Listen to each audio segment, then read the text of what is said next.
Hey guys, welcome on in. I am going to be playing Route 77 Haunted Highway today. I've already got two episodes. I don't think they can see you from there. You have to get closer. Hi. But, I'm 6 years old now. Yeah, she just had a birthday last Thursday. So, we are going to do our free summons for the day. Let's go ahead and do that. It's been a while since I've gone live. I think it was December last. Let's see, what do we get? My brother's 3. I don't live with him. Willow again. I don't live with him. I don't know how to switch the, how to change up with the, I need to keep an She's eye not on feeling chat. good today. No, I've had a rough day. I gave her some ice water, so she has That's not the mic. Wait, The mic's right here. Yep.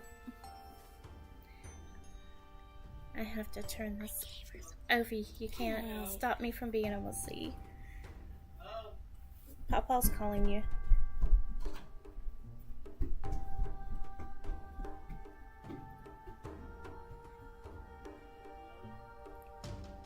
Is this? Yeah, okay.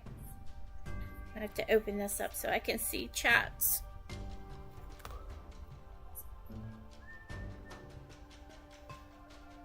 Alright. And I have no unilogs, so let's go to our reflections and get started. We are on episode 3, Baby Broadcaster. The good news is we found a radio station. The bad news, the host hasn't learned to speak yet. So, last we left off, Verton and Lilia had taken a taxi and they were going to go to the factory where her broom is.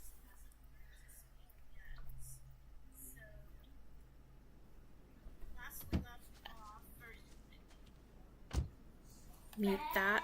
They get out of the car and step onto the asphalt road. So we're leaving off there. It is foggy, and Verton has decided that this could be the work of critters.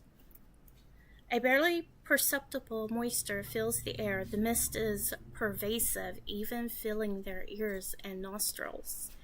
A faint breeze runs along their faces like a spider's web blowing in the wind. And move that out of her way.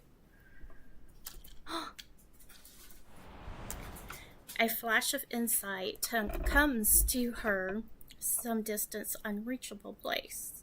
What is it, Capitan? Someone's casting arcane skills nearby. I was wondering about that. A baby is crying. The crying of a baby throbs faintly in her ears like an insect bite. Do you hear that? Sounds like a crying baby. Better go take a look.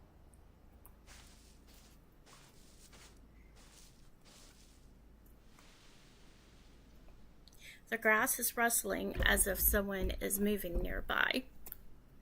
You know, a Texan soldier once told me of a crying baby and played outside the homes of single mothers. Then he'd wait, ready to attack them if any of them opened their door to look for the baby. Oh my goodness. Yes, but the actions of one man don't negate all other calls for help. Of course not. It's just a reminder to be ready for anything. We're close now. Prepare yourself. Got it. The grass sways and the faint crying stops. The fog grows thicker. Ooh. Verton, I got over slime, here. so it's gonna sound like a little bit of bubbles. Those are critters. Eee, they look Oh, scary. look. A broken flashlight lies on the ground. The damage looks recent. Not far away, they spot a foot in a black shoe and a pale ankle disappearing under purple fabric. I remember in the first episode, Argus wrecked. So So, Ooh. Hello. she's a maid. Please help. Oh my Eee. goodness, she is surrounded by critters. Yeah. A frail woman tightly cradles a swaddled infant, her body curled up and trembling with fear. Are you alright, miss? The maid turns her head. Her face is pale, as if all the blood had drained from it. If you need to go in there with Papa, you can. I don't expect you to stay and watch this. Okay? It might be a little too scary for you. It will. Finally. Someone, It will. please help me. These critters won't let me leave. Every time I try, they knock me back. My baby's starving and crying. If you hadn't come, I really don't know what I would have done. Oh my goodness. The critter makes a rary sound. You mean these Moomus? I've never read about them attacking anyone in any reports. In fact, they're known for being rather timid. Reports don't necessarily capture the whole story, Capitan. Then why are they surrounding her if Look they're at them. timid? They don't seem very timid to me.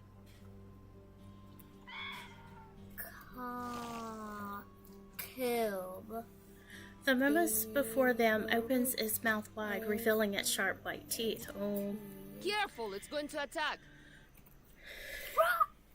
Just run, lady. Alright, so I have been working with Willow, and It I has have been a long time since she's long streamed, just so you know that. and this is Barbara Cola? What's her name? What are you doing? Barcarola. That's it. Barcarola. Barcarola. And then I have Voyager as an assist. And I'm keeping medical pockets because he's the only healer I have right now. That is a 6-star. I'm really liking how Willow battles. Luke will foresee your ending. I like his battling too. Ooh, that was a good Oh. shot. I'm losing my patience. Clay drop. Kind of look like little seals. This way. Yeah, they're cute. Oh, plead my Cute. Do you have any requests? Cute like that, but Your not punishment will not come. when they My next performance, bubble bursting. that you got the Yes. lady. Great. Alright. The creatures scatter, the grass rustling as they flee. They always run off so quickly. The woman pulls herself up off the ground and brushes the dirt from her Are you skirt. alright? Did you get a good look at them? Those slippery little things look like seals, don't they? That's what I said. They always jump on passing cars and rub their flat hind legs on the roof, making that coarse, scraping sound. Me. Amazing creatures, aren't they? Jump. These little fearmongers. Wind sweeps across the plain, dispersing the fog. The woman's face flushes red as she sways lightly in the breeze. But they are, in fact, easily frightened. I got Slightest slushy at movement racetrack can about startle it though. That's why it's foggy all year around here. Many of my guests have trouble finding their way to the motel. Are you ladies looking to check in at the motel? Motel? Think Yes. so. Tuesday's Motel. If you're looking for a comfortable bed for the night, it's the place to go. Anyway, thank you so much for saving us. I owe you one. She pats the swaddled baby. Excuse me. Are you the maid at Tuesday's Motel? Why can't we not see her? I almost forgot to The baby's introduce face. myself. Folks around she here has- call me Tuesday. She has the baby wrapped up to keep it warm I know, but Yeah, why and can't we not safe. see the baby? and safe. Probably safe from the sun. Hey, And those Tuesday, critters. over here. Hey, Tuesday, breakfast for one, please. Tuesday. Oh, ain't we all like horses? And our names like the rain's pulling at us. She looks the two of them over. She looked so... Do you need a place to stay, ladies? Thank you for your kindness. But our driver's still in the car. We can't just leave him there. That's And our sour. luggage and travel documents Very are like still in the Sour trunk, Patch Kids. along with our cash too. Oh, Let's head back now that the I don't- fog has cleared. think I would have left the cash in the car. Shall I lead the way? You? You? She looks the maid up and down What suspiciously. were you doing out here alone anyway? Yeah, really. Yeah, really. I was waiting for a guest. It's been 2 hours and they still haven't shown up. I thought, rather than waiting here, I would pay you back for helping me. I assume you parked near Route 77? Don't Let me mind take you me. there.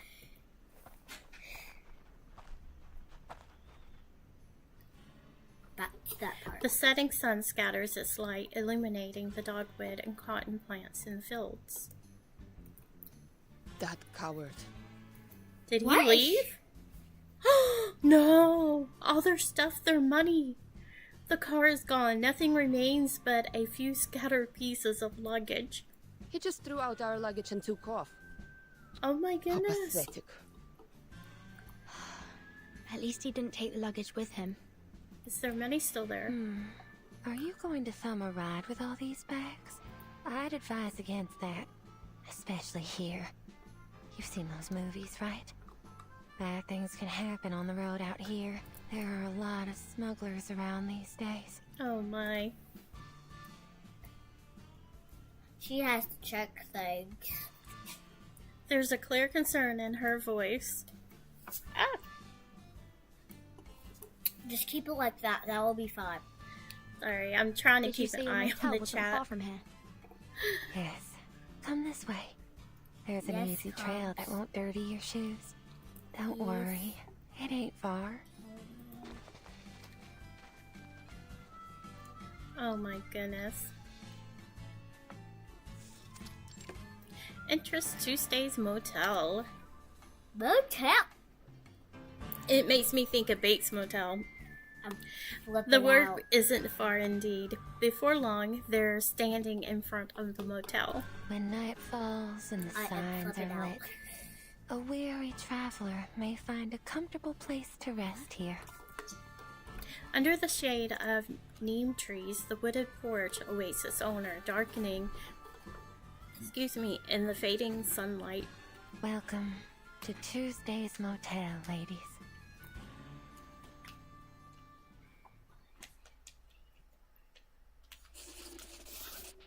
To be continued.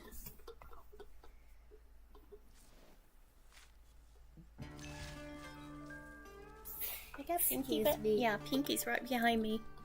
Hi, Pinky Um, Puppy. Our Have power went anything out. else to She do? was No. suspicious. Ah, so we got a battle in this one. Medal of Honor. What? Insight 1, level 5. It is Can I have from a good the giver that honor derives, not the receiver. Can you have what? Can I help with something? Help with what? No. You can talk. Medal of Honor. Why is there a bloody hand? The maid stands behind the front desk in the motel lobby. Start as a model. She's checking in her new guest. That'll be $25 altogether. Will that be on Ah! card or cash? My throat's on Cash, fire, my please. throat's on fire, my throat's on fire. Oh, you're drinking that too fast. Ah. Cash, please. The maid holds up the passport, comparing the information on it. Go grab you some water. That glass I have is right here. It's alright. Okay. Hey, do you know if there's an armament factory in All the I town need is a nearby? little bit of slime texture. An armament factory? All I need is some. Oh, her broom. She studies Lilia's outfit and smiles as she responds. Yes, there is one. Would you like a map? She opens a drawer, pulls out a map, and hands it to her. If you plan on visiting, make sure to return early. It can be a difficult walk in the dark. Why does she keep her hair in her face? Some people like that. Lilia quickly finds the labeled shashos on the map. Doesn't seem far from here. Yes, you got slime for your birthday. We got her the rainbow slime. Yeah, Nope, but rainbow putty. it Doesn't slime. Doesn't seem far from here. She's It's about mistaken. an hour's walk. I'd recommend leaving tomorrow morning. Mistaken. It's getting late. Stick. Best not to be outside at night. It's slime, Yeah, not thanks. putty. But I'm going right now. No, Lilia? Why? Why do we gotta go at night? She moves with swift purpose to the front door. I am Nothing terrified can of go the dark. wrong as long as I have Me Red too. 38 by my side. Call me if Why anything do you happens. have to leave it Like in the what? dark? I can handle myself. I can't see in the dark. I can see in the dark as good as she can. A rush of wind enters as Lilia opens the door and makes her way out of the motel. Don't worry. Ooh. She'll check in later. Here's your passport. Have you been working here Slime. since the opening of this place? Slime is taking over my hand. How's business? The maid laughs Not softly. too great. Why did you It's laugh, the off Nana? season now. I'm laughing at you. Ooh, I said why. You don't seem too good I at do small not like talk. my hair on my face. Is there anything you'd like to ask? Wait, do that. Do it one more time.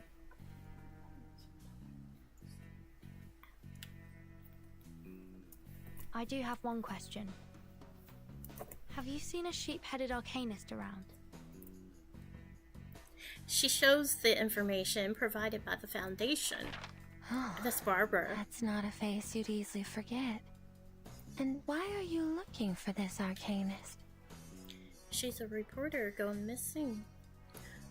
For world peace, looking for an editor of Atu. A two. Yeah, Atu. Atu. A I think two. I've heard of that before. That's a magazine specially Can you made for say that? arcanists, right? Well, I'm sorry to say that I've never met an arcanist Oh, with the head of a sheep. two. I can help you ask Atu. around if you... What's happening? It's Suddenly, the ceiling starts to tremble. A surge of arcane energy comes from above. No, it's magic. It's arcane energy. What? Critters. Sounds like something's going wrong upstairs. Sorry I about hope that. it's not critters. Do we need to go upstairs and check things out? Let's head up. Your room's on Yes. the second floor, too. Then we can take a look at what's happened. Sounds good. Just so you know, the guests upstairs are a little... The maid hesitates. Well, you can stay behind me if you like. Oh, that's reassuring.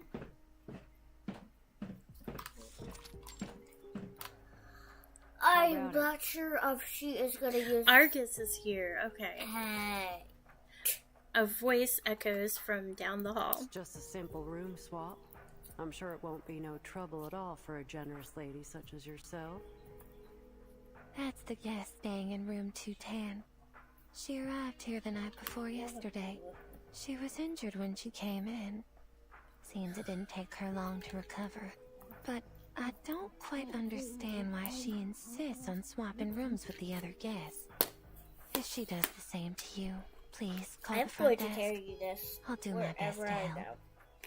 go. Huh. Why didn't you offer her your help? She needs it more than I do. Oh, things don't work like that here, miss. Everyone has their own secrets. With the variety of guests we get, it's best to keep your mouth shut. Or else somebody will shut it for you. Oh. Wow. Okay. Although there are fewer bounty hunters around Why did these you just days. say that? My advice is to stay quiet if you don't want any trouble. Especially if you're dealing with an armed mercenary. You know how things like that play out down here in Texas. don't you? Understood. The voice down the hall Or continues. do you have something else in mind? Is your room bigger and better than this one? A more lively voice chimes in. That's the guest of room 218 speaking. She too is a young lady like you. You remember all the guests and their room numbers? You'd remember her too if she'd been staying in your motel for a month. Miss Kimberly's been here for just over that. That's my name. For 2 months. No, a month.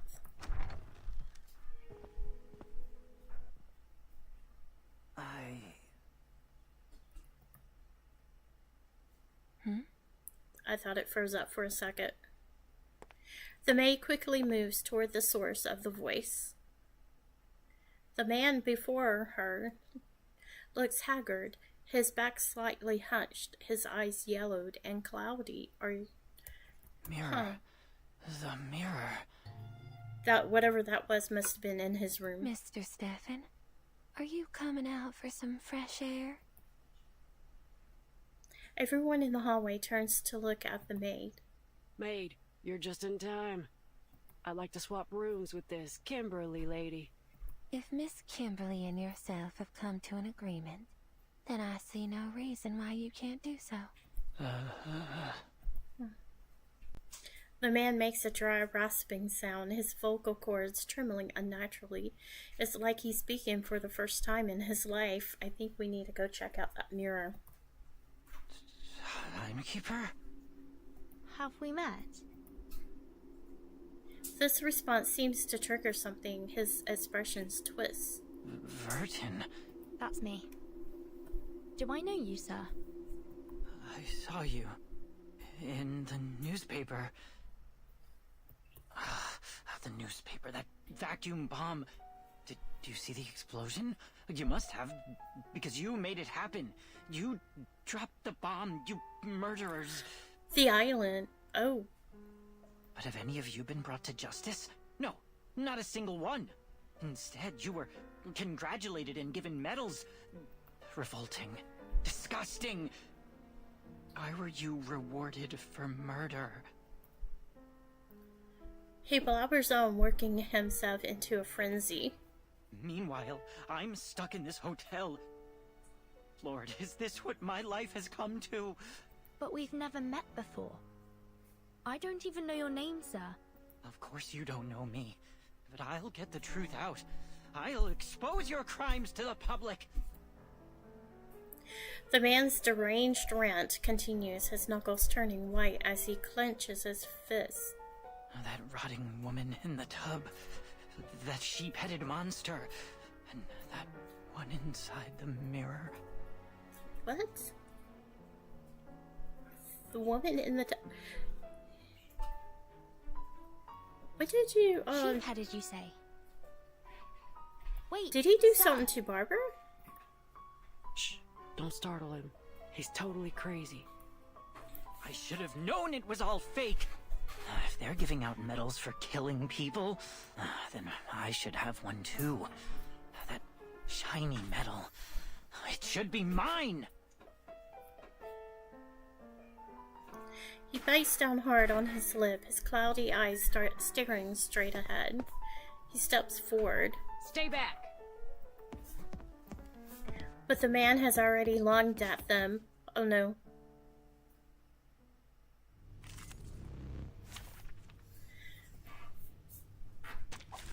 Let the overture begin. Oh, heed my I prayer. didn't look at the insight. Hi. Luke will foresee your ending in the name of darkness. If I need to, I'll switch to the What an awful racket. my other patient. team, the original team. Wow. But I'm gonna try to stick with Willow. This team for as long as possible. Saxophones end. Get out of here. I dedicate this song to you.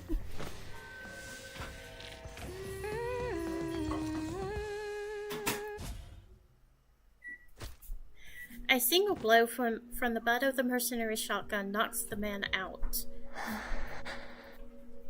The maid breathes heavily, her face slightly flushed. I'm ever so sorry about all this, Miss Furton. You've only just arrived, and you've had to deal with so much trouble already. Oh, it's no trouble. In fact, I'm glad that we came here. That man said he'd seen a sheep-headed monster. Oh, that. He's quite delusional. Surely you won't take the ramblings of a madman for a fact, will you? Yeah, especially when that describes Barbara. Are you okay, Pinky? Well, she was getting sick.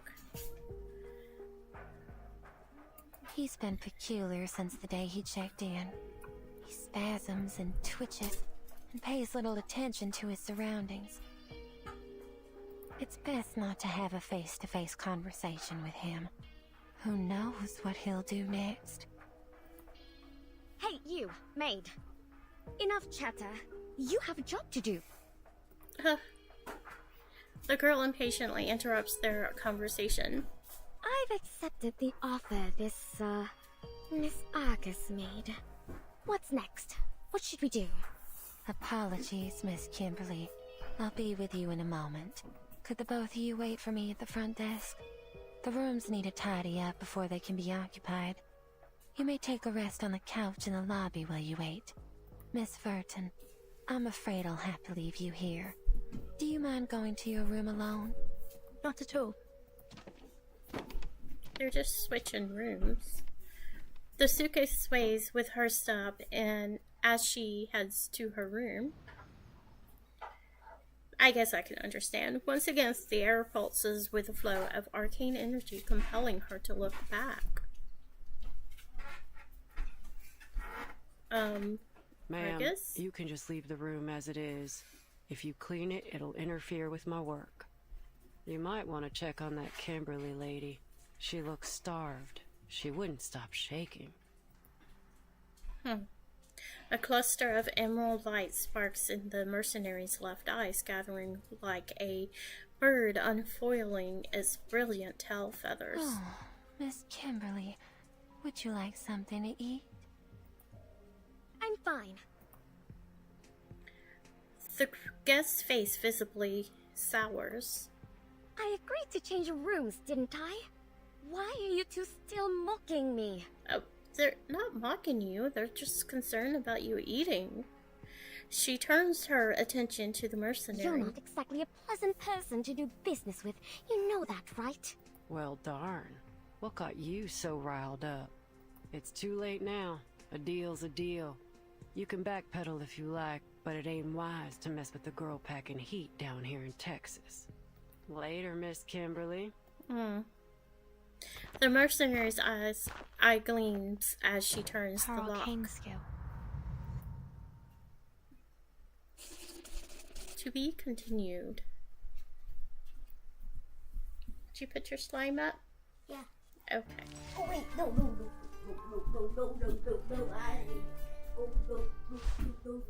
Well, get it and put it up so it don't dry out. Let's see, what do we have here? We have a surprise. So let's do the surprise before we move on. Alright. A bold attempt. Sir, People, I call upon you. Oh, hi.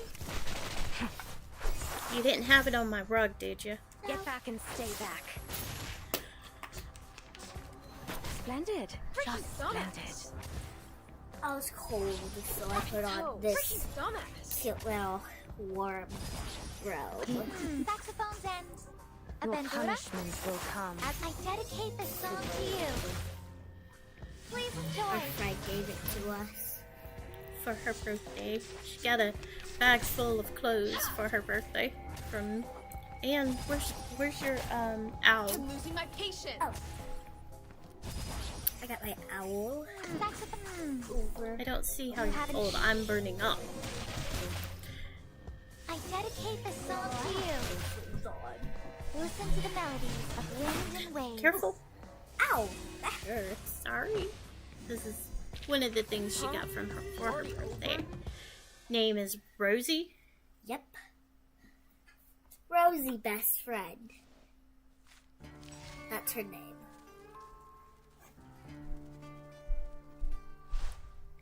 Alright, let's see, what is the next one? Ardell Stars. I will probably have to do this battle. Let's try this team first. Oh, it's auto battle, okay. I didn't expect that. Let's see how well they do. Oh, I call upon you in the name of darkness.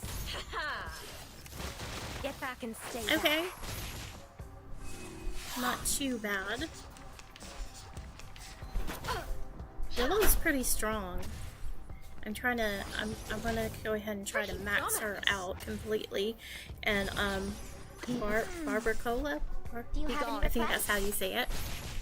Your punishments will come. Listen to the melodies of wind and waves. Do we have any pickles? I'm losing my patience. Cucumbers? Nope. Freaking donuts. I'm sorry.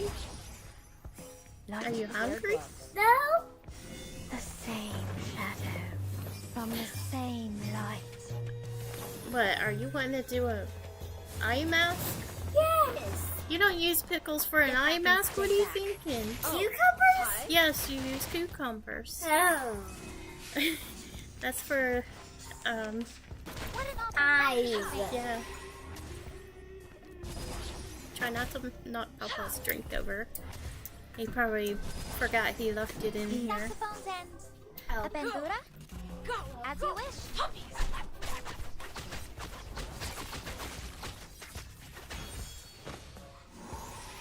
Alright. I think our team is pretty good.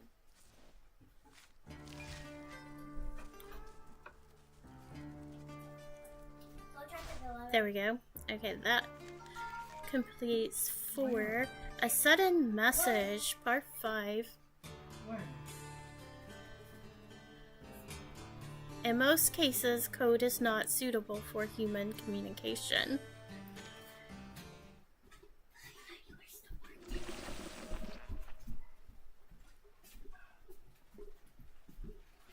All good?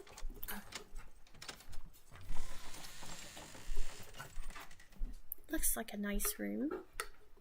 The door creaks as she opens it, and her nostrils are hit with this distinct scent of floor wax. She flips the switch, and after a brief hum of electricity, the room lights up. Hi. That man, Stefan, he clearly knows something. He appears to be rather mentally unstable, and he's hostile towards me. Like and subscribe if you like this. You heard her.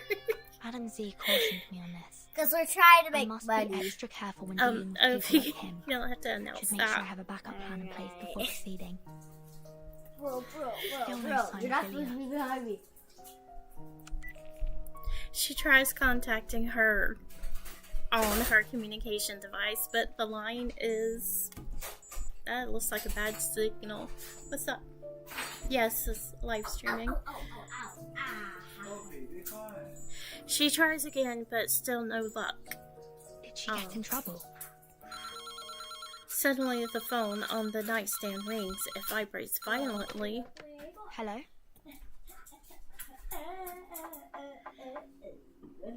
Hello?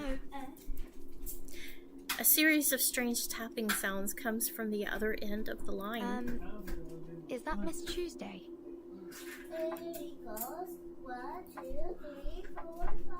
Morse code?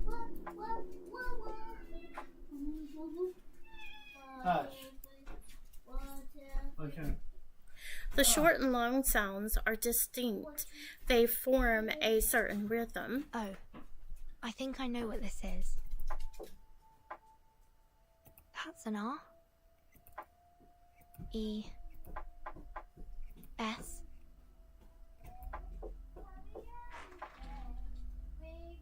P. O.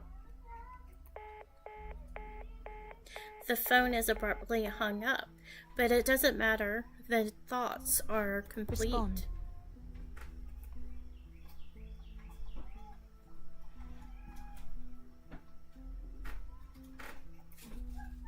A message conveyed through Morse code.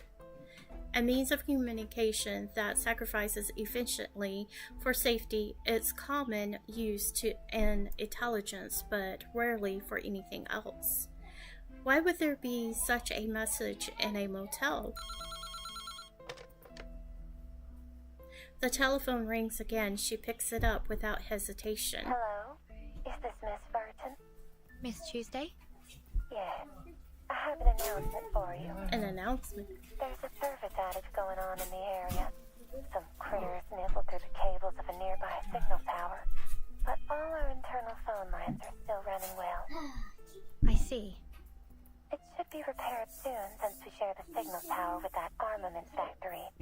I apologize for any inconvenience this may cause. Why are these critters I'll bring you dinner doing up the things later. they're doing? Somehow.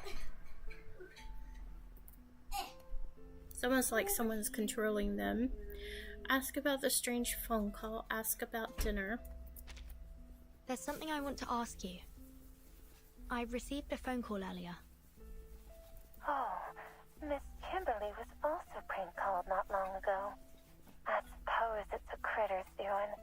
You know how mischievous they can be.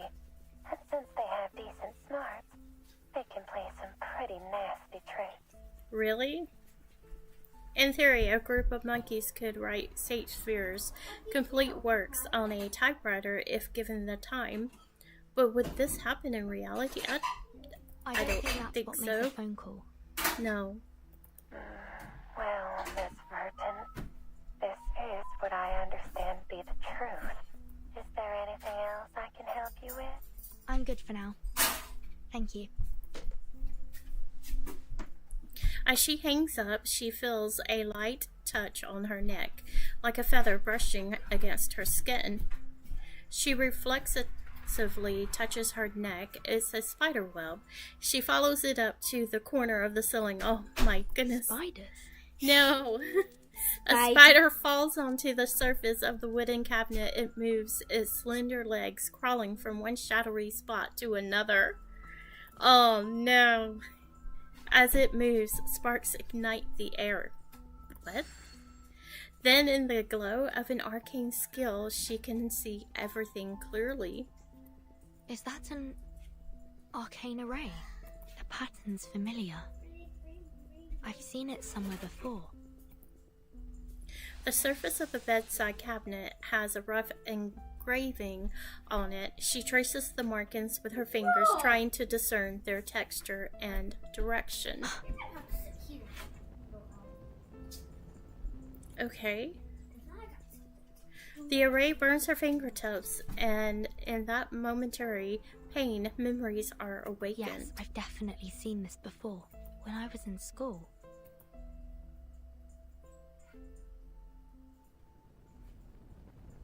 I'm trying to remember. It would be, I think, chapter 3, classroom. This is an extremely dangerous array, one that you are prohibited from using. It can go easily beyond the caster's control. We study Arcanum and tame it for our use, but once its power surpasses our limits, it is highly likely that it will lead to our own destruction. I need you all to remember that. It'll be in your next exam. The students put their heads down, and the sound of scribbling fills the classroom. Burton, are you listening? The instructor just said it'd be in the next exam. If you like, you can check my notes. The top student nervously clutches her notebook in her hands. Oh, thank you. My mind was somewhere else. Why have they made it a key point of the exam if we can't even use it? I see. They didn't teach us about arrays so that we could use them. They wanted us to be able to identify them so that we could avoid danger. Right.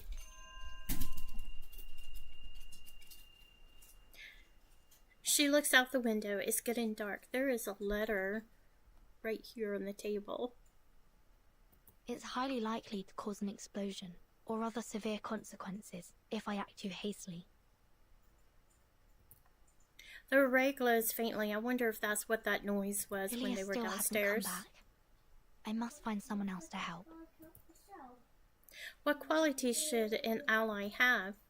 Decisiveness, efficiency, some means of offense, or self-defense.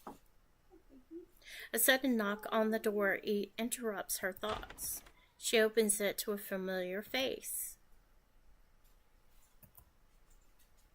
Hey, we met back in the hallway, remember? Now it's your turn. What exactly do you want from me, miss? The mercenary raises an eyebrow. Well, it's simple. The person I'm looking for is right here in this motel, and I'm scouring every corner of it to find her. Look, Missy, I don't want to make things hard for you. Name your price, and we can talk. If this person's gone to such great lengths to avoid you, perhaps she doesn't want to see you at all.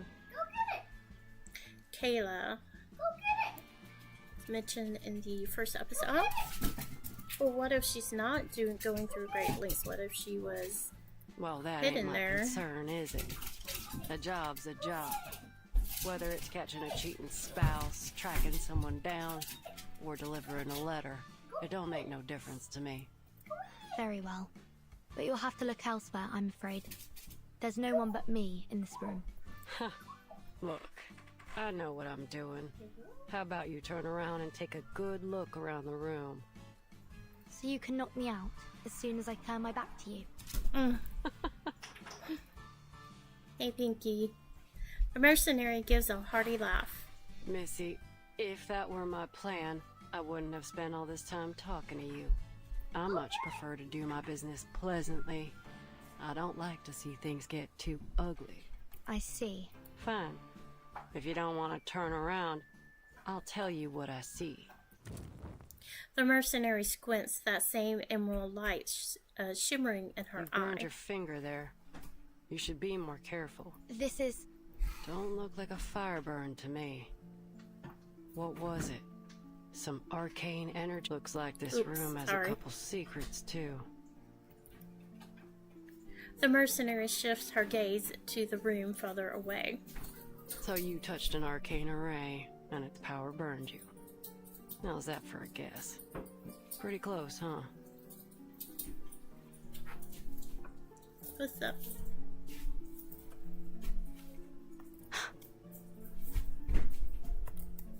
She examines the mercenary's burning emerald eye. This is my arcane skill. It allows me to see the traces that people leave behind. That's how I get these jobs, you see. Ain't nothing happening that don't leave a trace. If there ain't no trace, then it never happened. I came to your room to look for evidence, not a person. I see. You want to know whether the person you're tracking has been here, right? Now we're talking. Before I let you investigate the room, I have one more question. You take jobs from people nearby, don't you? Of course. It's obvious, ain't it? She doesn't get the response she wants. In this familiar silence, the experienced mercenary smells an imminent deal. It's a mixture of caution and trust, anticipation and doubt. You seem more intrigued by my profession than my peculiar request.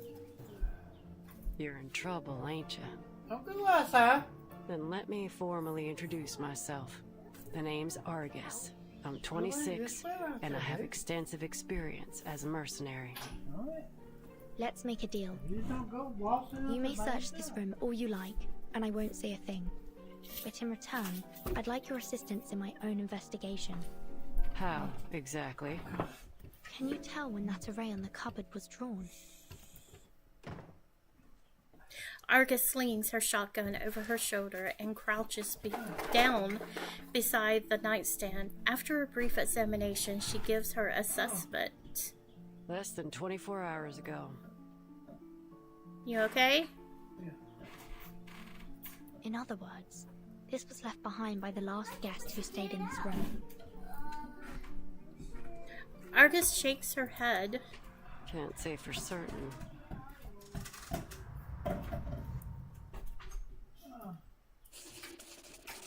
To be continued. Alright. Glass Bottles, Part 6. Don't forget this handy weapon in a brawl. Okay, start.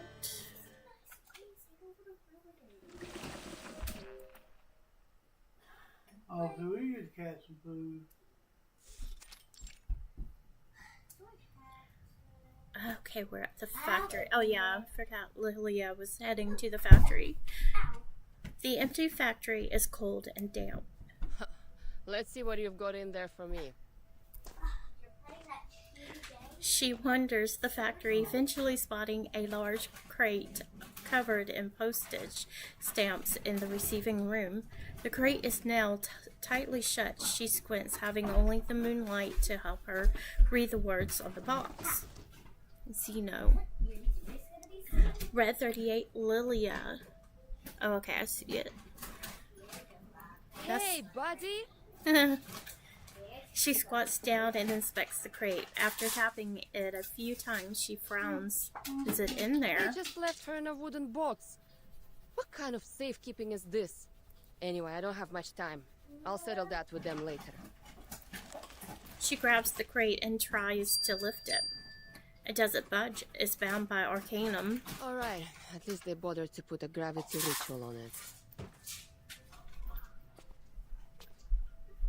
Light footsteps echo behind her. Are you also preparing to evacuate?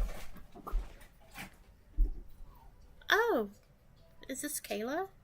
Lilia turns around. A slender girl stands before her, a basket in her arms. Ah, perfect timing. Are you in charge here? The girl looks her up and down before giving a sweet smile. I'm not in charge of anything, Lieutenant. I'm just passing through. I'm Kayla, by the way. I heard some rattling here and thought some of those kids might have come back to steal weapons again.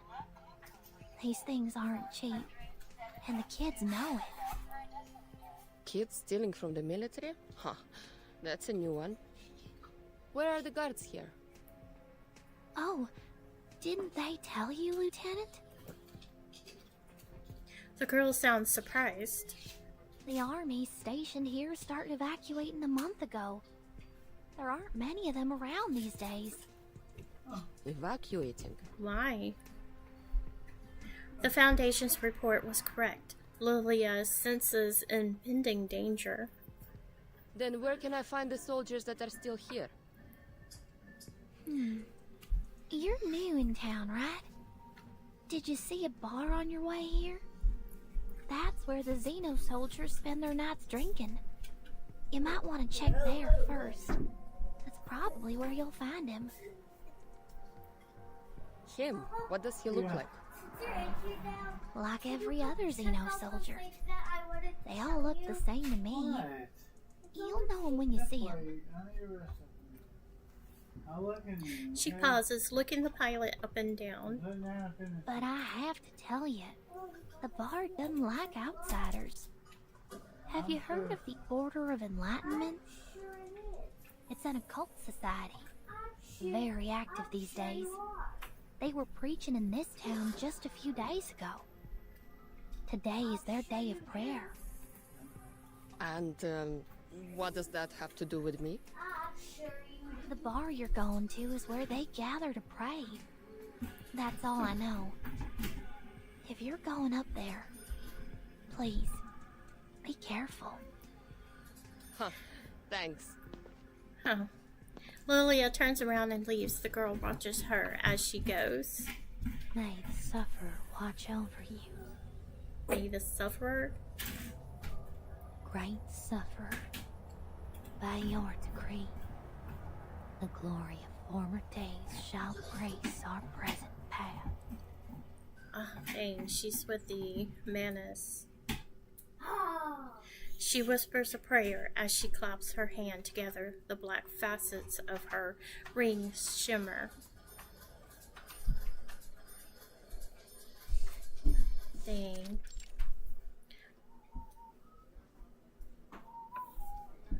Great sufferer, by your decree, the glory of former days shall grace our present path. We dedicate our souls and minds to you. We seek the well-being of our people in your name. A solemn atmosphere fills the bar. A small group has gathered under the dim lights, some in black robes, others in everyday clothes. They lean on each other like brothers and sisters, so these critters are actually being controlled by them. I bet, because they don't normally act like that.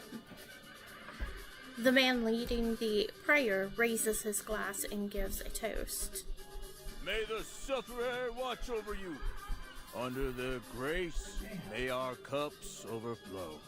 To the sufferer! To the sufferer! The bar door flings open. Huh? Odd time for a stranger to come. The young pilot looks around. No crashing the party, am I? She heads straight to the bar where the shelves glitter with various bottles.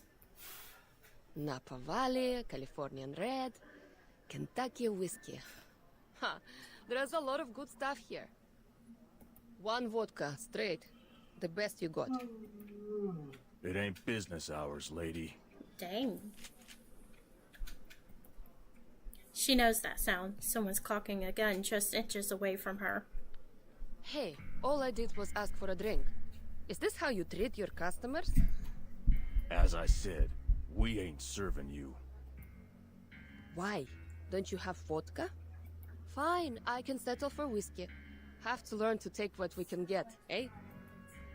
You ain't getting that either. Seriously? You don't have any whiskey? She glances at the whiskey bottles lining the shelf. She hasn't caught on yet. I'm starting to understand why Zeno evacuated. What's the point of living in a town where there's no real liquor? Especially for those drunkards. What's a Xeno lieutenant doing here anyway? No alcohol fuel in that warehouse of yours? The patrons laugh. Huh. You sure have some interesting drinking habits down here. But I'm curious, what did the sufferer promise you to make you all change your faith? I mean, that's quite an achievement, especially here in Texas. She turns, narrowly avoiding a bullet. It whizzes past her hair. Oh, so we're doing this now, are we? Oh boy.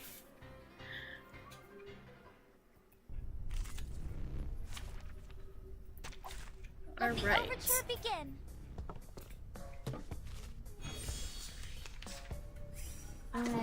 Heed my prayer. Be gone. Get out of here. Oh.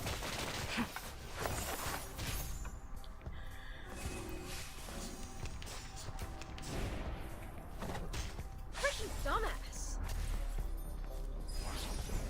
Just grab. I'm losing my patience. Oh, heed my prayer in the name of darkness. Ha! Get back and stay back. What an awful Freaking dumbass. I'm losing my patience. Light sterilize. Do you have any requests? Shadow from the same light.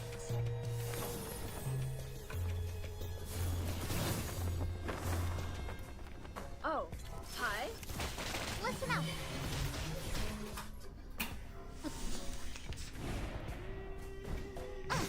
Freaking dumbass.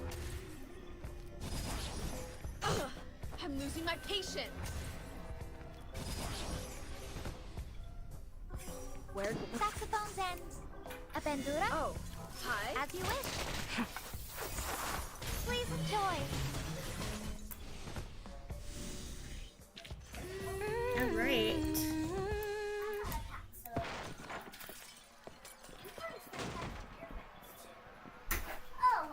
Bottles crash to the floor, splashing alcohol all over the bar.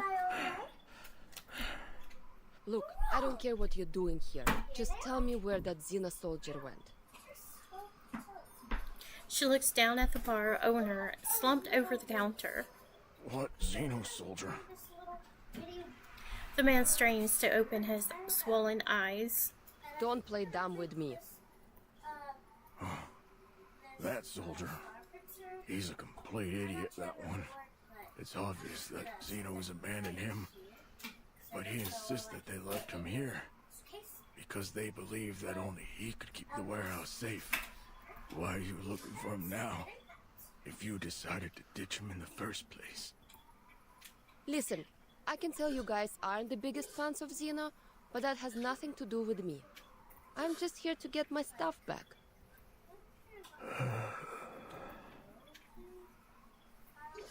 He takes a labored breath. Fine.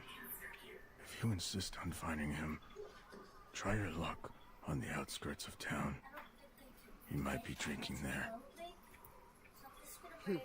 Thanks. She steps over the unconscious man beside her and leaves the bar.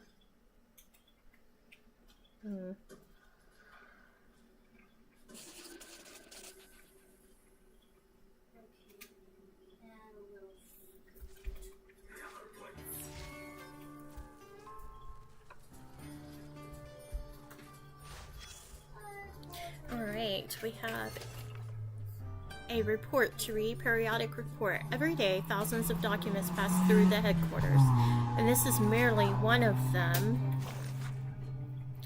Report number filled. From Field Investigation Team Leader Andrea Sylvester to Office of the Vice President, St. Pavlov Foundation. Dear Madam Vice President, after a month of surveillance, my team has identified several Manus Vindictae agents operating in the southern United States. At least 3 have been traveling between Dallas, Austin, and Houston. They are likely establishing information and supply channel for the Order of Enlightenment. Several others are active along Route 77, frequently using aliases and disguise potions to keep their exact identities and numbers hidden. However, at least 5 false identities have been confirmed. Please find detailed information on these agents attached to this report. I believe these findings further substantiate or hypothesis that the Order of Enlightenment is planning to carry out an unprecedented arcane ritual. Additionally, informant reports indicate that a spy known as Miss Grace is active in Texas. See attached document. We await your directive on whether to pursue further surveillance of this individual. May the peace be with us. Field Investigation Team Leader Andrea Sylvester replied to the Field Investigation Team. Thank you for your diligent efforts in the pursuit of peace. The aforementioned intelligence has been documented. Excuse me. Regarding Miss Grace, I am fully aware of the situation. Given the unknown intentions of the spy, I recommend a strategy of non-interference. Allow her to proceed in her actions for further observation. May the peace be with us. Vice President Constantine of the St. Pavlov Foundation. Alright. Part 7, the Parchment. A magical medium upon which every sentence written speaks a profound truth.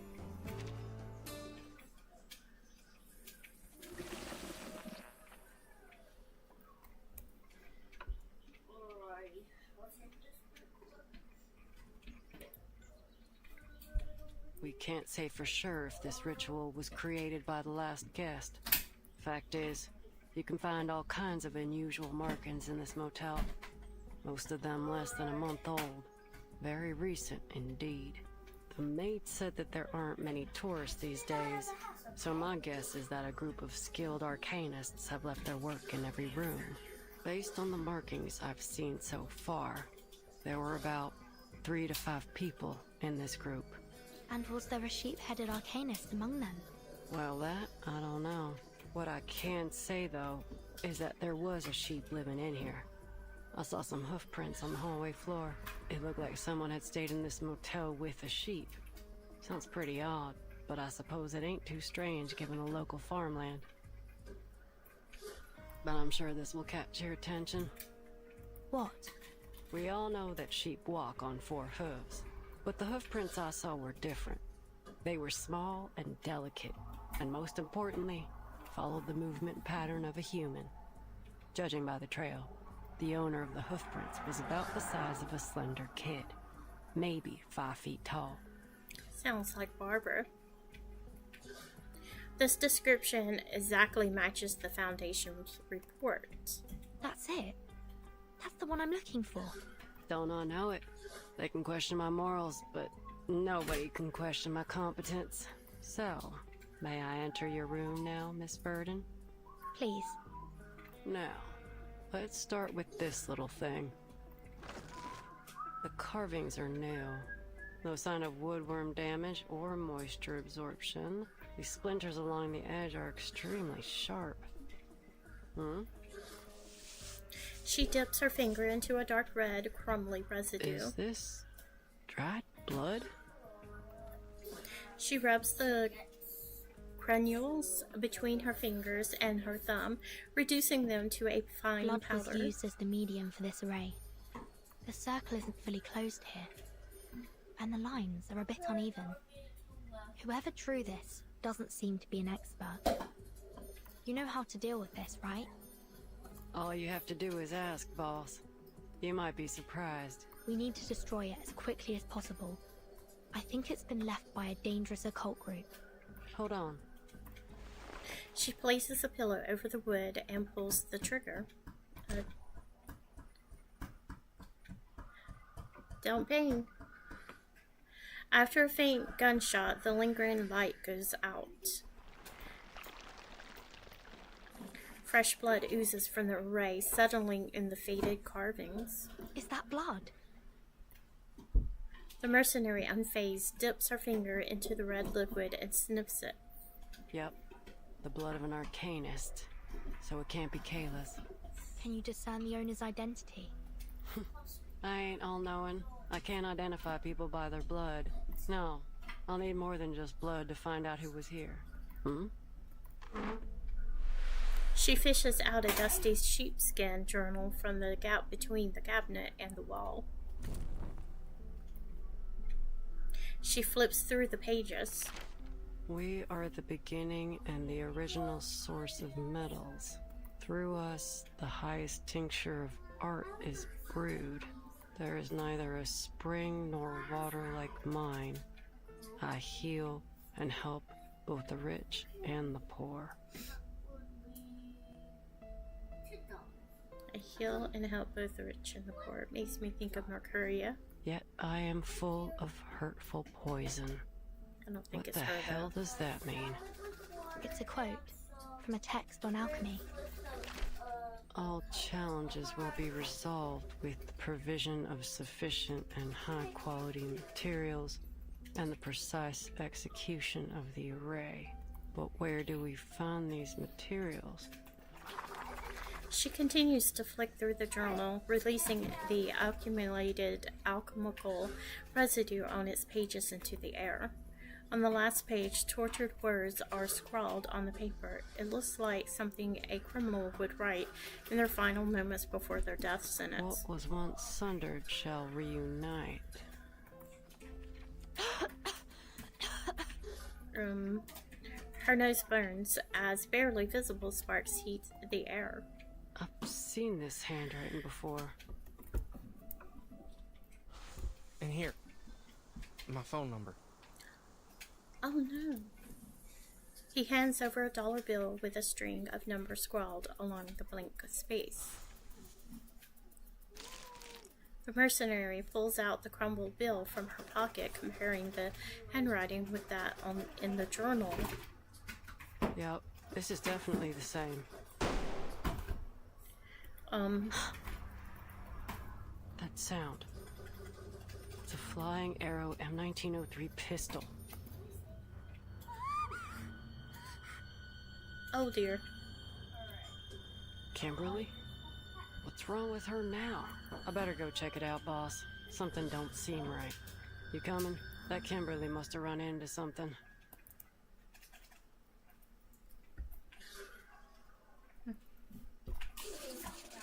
To be continued.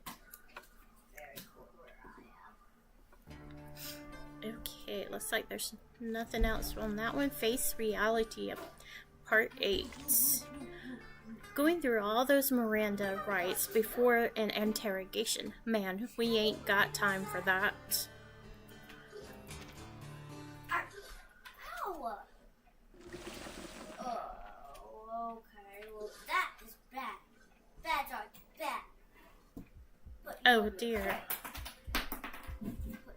The thick carpet in the hallway is usually enough to dampen any sounds, but no amount of soundproofing could stop the sound of a gunshot from echoing through the place. What's this? Oh, a little bit of something. At its source, Stefan's limp, twitching body lies on the floor. There's a gaping hole in his head. I just asked.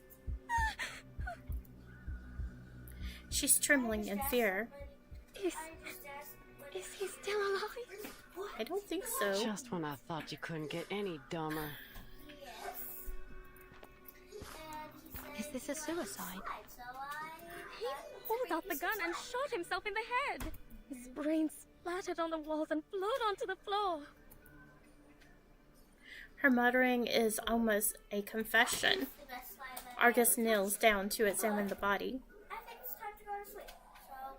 So, There's gunshot residue and powder burns near the wound. Gunpowder particles on his fingers. I heard that you didn't have a bed, so I just... There's no doubt. He died from a gunshot wound.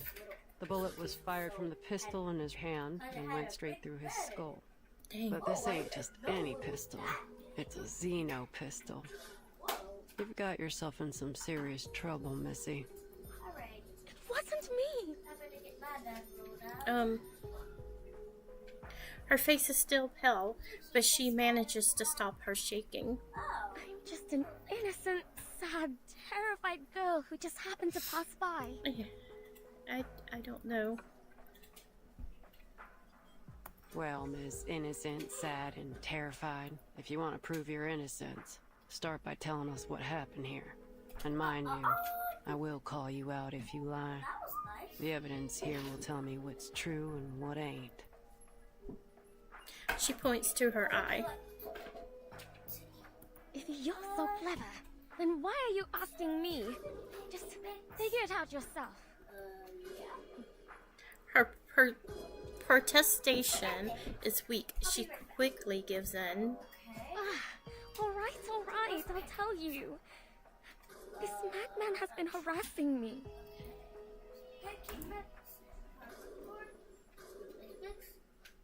Ever since I moved into this place, I'd often seen him pacing around in the hallway. Day and night, he'd stomp around out here. He didn't care if anyone else was trying to sleep. I thought he must have had a lot on his mind, like he was troubled or something. So I asked him what happened.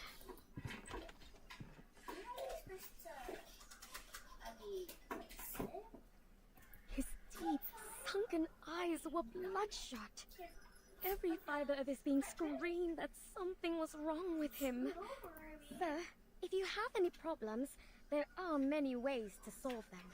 But pacing in the hallway isn't one of them. Plus, it disrupts everyone's sleep. I swear I didn't say anything too harsh, but he was just downright rude. Get the hell away! Get out of my face! Excuse me. That's pretty rude, you know. I had no desire to argue with the madman. Thankfully, the maid intervened when she heard what was going on. I had no idea what she said to him, but eventually they came to terms. He stopped pacing the hallway from then on. That was a relief. I'm sure the other guests would agree. That maid can vouch for what I've said. Ask her yourselves. Not long after, I found a letter from Stefan on the floor of my room. It'd been slid under my door. In the letter, he apologized for his behavior. Should I make peace with him?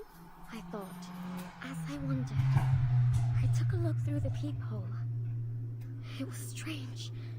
I couldn't see a thing. It was pitch black out there. Is it broken? I wondered. Before I could dwell on it too much, the phone rang. I was startled, but it was just the front desk calling. Hello, Miss Kimberly. Is it dinner time already? No. Is there an issue between Mr. Stefan and yourself? She seemed hesitant to speak. I know it's not my place to ask, but the situation is a little concerning. Mr. Stefan is standing at your door, his face pressed up against it, so I just want to confirm that everything's all right between you two.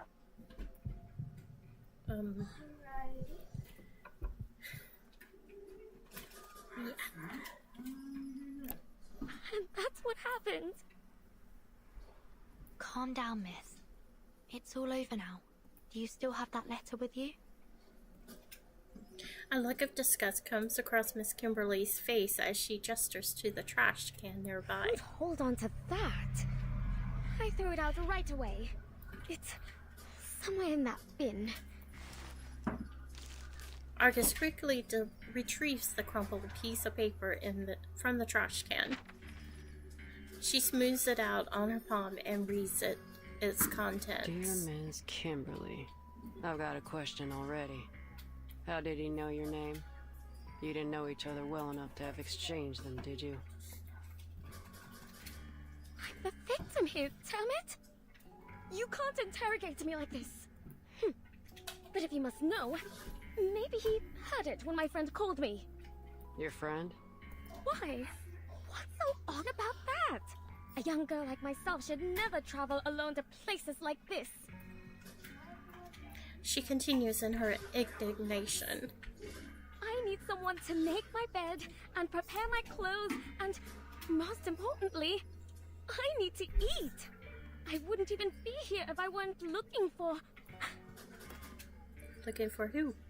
She gaps, covering her mouth with her hand. But Argus isn't listening. She continues to read the letter I aloud. want to apologize for my behavior earlier in the hallway. Looks like a perfectly normal letter to me. No hints that this is from a man on the verge of a mental breakdown. If you won't take my word for it, go ahead and ask the maid. She was there. She can vouch for me. Please. We weren't accusing you of anything.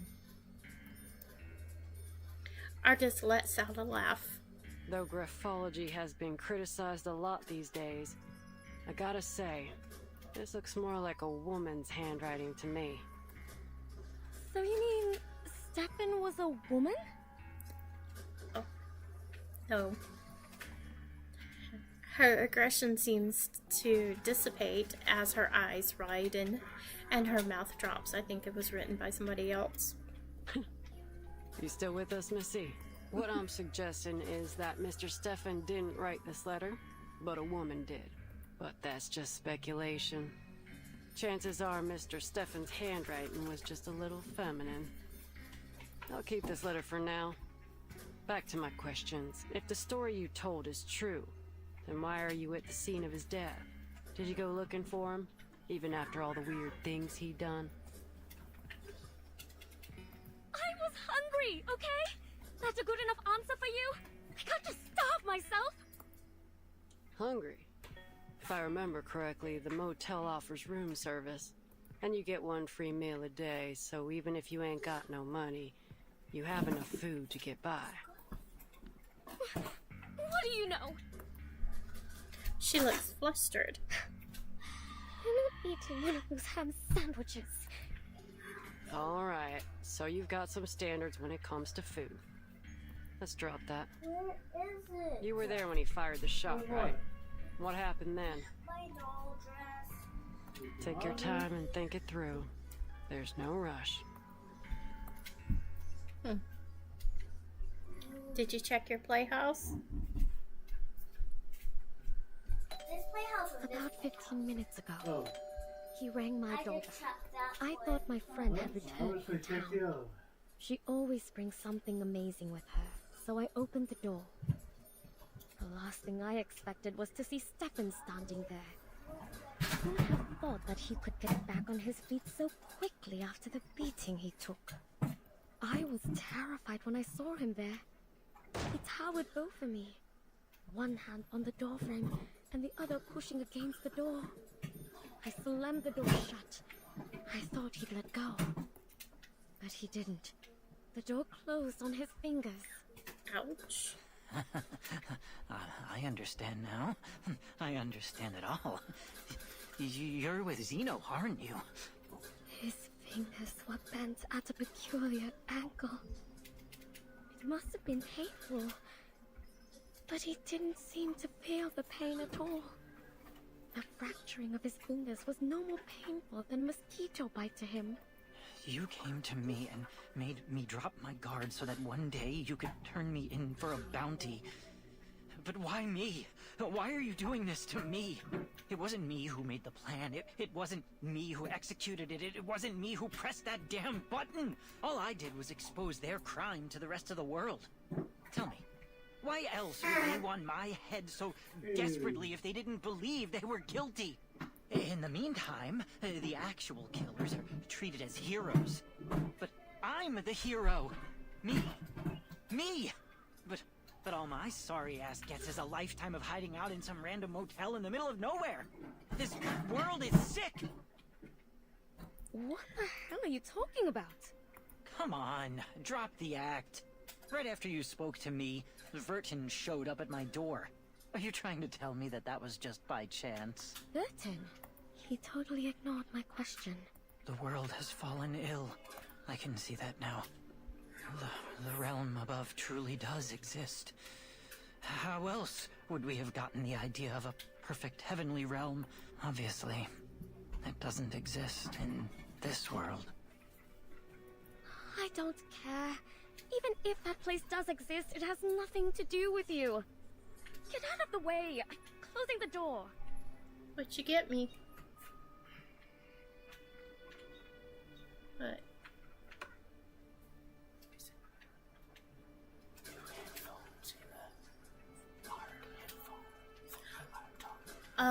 Oh, okay. But at least I get to decide when I step through that door, right? I had no idea what he was talking about.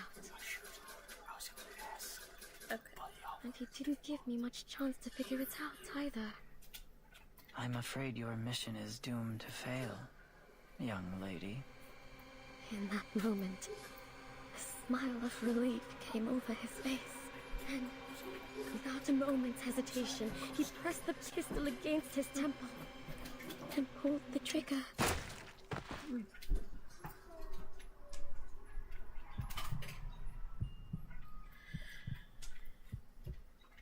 And you know the rest. The approaching footsteps stop abruptly. They turn to the source. The maid stands before the group, showing just the right amount of surprise as her eyes fall upon the body. What's going on in here? This man killed himself. Oh dear. There's blood everywhere. It'll be a lot of work to clean it all up, and with the weather being so hot, the room will soon start to smell. All the carpets have to go. The maid lets out a long sigh, her tone tinged with annoyance. Miss Tuesday, can I ask you a question? Yes? Have you ever had any guests who looked like or claimed themselves to be Manus Vindictae? Manus Vindictae? Her face flushes as she smiles I'm faintly. not entirely sure what you mean. Could you explain in more detail? Most of them dress in blue and black. Some drool a fair bit, and most of them can't speak in full sentences. The most notable feature is that they all wear masks shaped like hands. Have you seen any before? Masks shaped like hands? She taps her finger on her chin. No, I've never had a guest who wore a hand-shaped mask.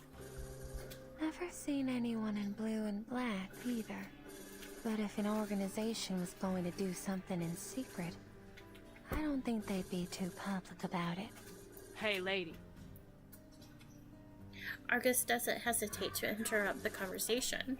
Take me to his room. She points the barrel of her gun at Stefan's corpse. Oh, it shouldn't be too hard for you to find the room yourself, right, Miss Argus? After all, that's how you make a living. But I can just tell it to you. It's 214. You must be curious about that room. I'm surprised. You've been in almost every room in the motel, and you've been here for 2 days. You're like a child in your curiosity. This place would be much safer if you were the sheriff here. Anyway, I hope you can find that girl soon. Standing before the bloody corpse, she looks down and gently adjusts the baby in her arm.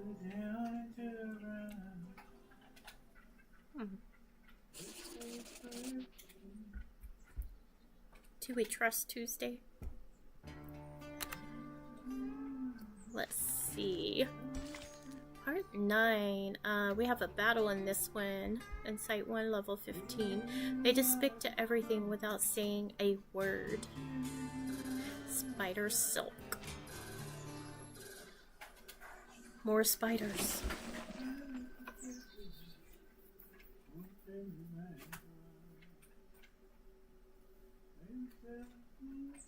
Why do you want to go to Stefan's room exactly? Is it related to our investigation? Well, of course, boss. I'm here looking for Kayla, just as you're looking for that sheep-headed... Barbara. She falls into an unusual silence. What is it? That arcanist you're looking for. Is her name Barbara? You know her? Yep. We met on Route 77.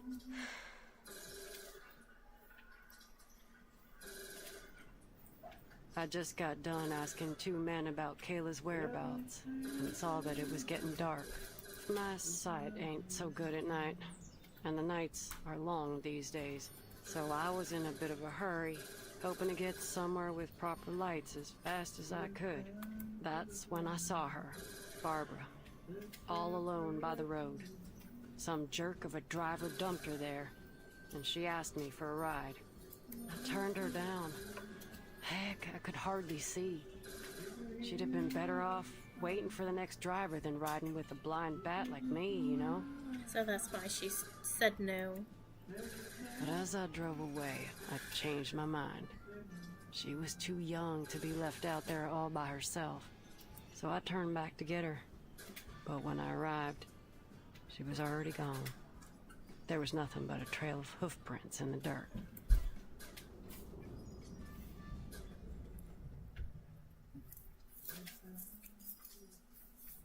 When I got to the motel, I saw those hoof prints again. I gotta say, I was kinda relieved to see them. At least she made it here safely. And is she still here? Well, I've never seen any hoof prints leaving the motel, but that don't mean she's still here. You gotta be mindful of what your mind picks up and what might slip you by. It's easy to ignore other evidence when what you've seen already fits your hypothesis. That being said, it's still likely that she's somewhere in the motel. All right. Then let's look for her. It seems we're in agreement. To room 214. 202. 203. He said something about a sheep in the bathtub.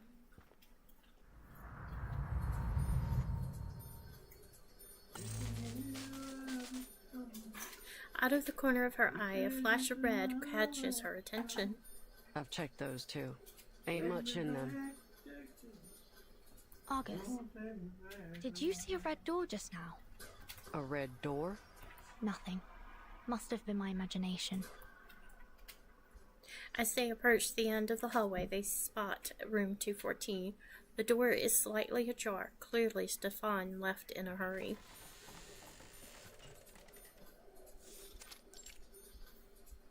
They enter. The thick curtains are pulled shut, blocking out almost all the light.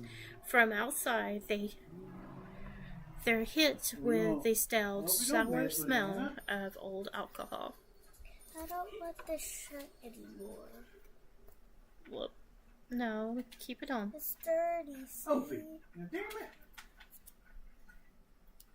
Right now, I do what you do. We'll take care of it later, okay? I want to take care of it by taking this off.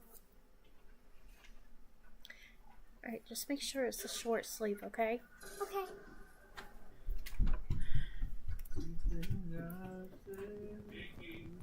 The glow in Argus' eyes flickers like a light with a faulty circuit. Are you alright? Can you still see? Don't worry about it. Ain't the first time this has happened. This eye issue runs in the family. It's the price we pay for having our arcane power. The mercenary glances around the room, a slight frown on her face. Now, what are we looking for, boss? People leave all kinds of evidence behind all the time. It'll be like wandering around in the woods without a compass if we don't know what we're looking for. So if you don't want to be inundated with meaningless clues, you need to give me some directions. Alright. First, I'd like to know what happened to Barbara. Second, fleeting images surfaces in her mind.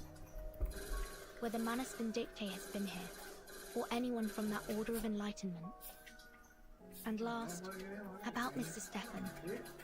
The pistol he used was a xeno-military weapon, and he seemed to know about my relation to the vacuum bomb operation. It's likely that he once held a high rank within the xeno-military. I want to know why he came to this motel, and what happened to make him lose his mind here. Lose his mind here? What makes you think he wasn't crazy already? He did mention the mirror in his room. I think we need to check that Xeno out. pays much more attention to its soldiers' mental well-being than any conventional military organization.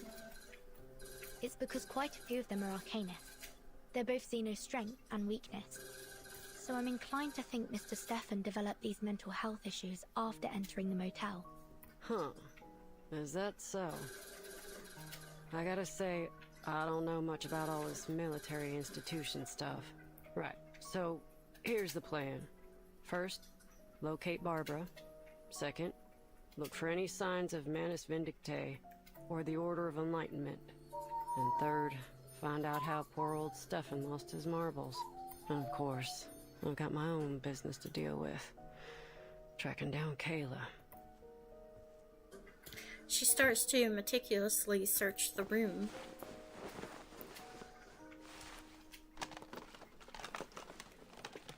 Hey boss, I've got something. There's a series of small but clear traces imprinted in the dust. These footprints are from a spider. Looks like the little guy went back and forth along here quite a few times. I know this might not seem pertinent to our investigation, but it is worth noting. You ever seen a spider make a phone call? That's weird. I'm afraid I'm not interested in the movements of spiders right now. Argus shrugs. Come on, boss. Loosen up a little. What's dripping? The sound of dripping water echoes nearby. Do you hear that? Sounds like dripping water. With every drip, a water stain grows larger and larger on the wallpaper. I'm sure it's just the motel plumbing. But the stain gradually takes the form of a hand, as 5 fingers are clearly defined. Watch out! Suddenly the hand pulls itself from the wall and slams down. Oh, dang. Alright, we've got a battle.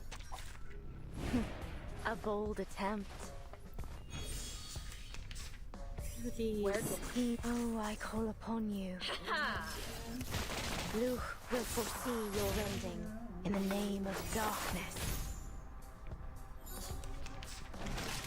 Freaking dumbass! Just crash.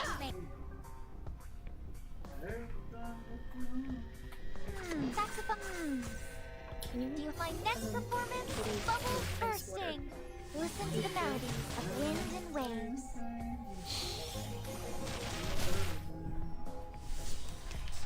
Just crash. dumbass. Right toes.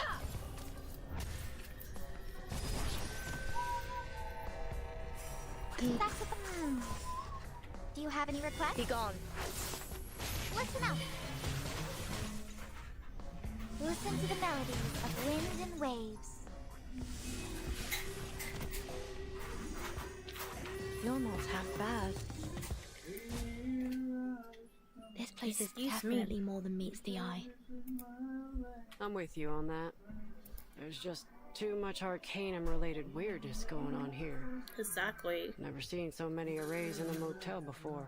But we've only found one. In your room, yeah. But there are a load more. One room has them drawn from floor to ceiling. Looked like some kind of transformation array to me. I ain't no expert, so I can't say for sure. What are they trying to do, I wonder? Who knows? She asked for help. What's she doing? I told her she could get changed into a short sleeve. Damn it! Hun. Damn it! The zombies. Oh, boss. You might be interested in this. Well, it distracted me. I couldn't. I'm sorry. God damn it. She peers under the bed. It's another one. Just like the others. How far are you? 16?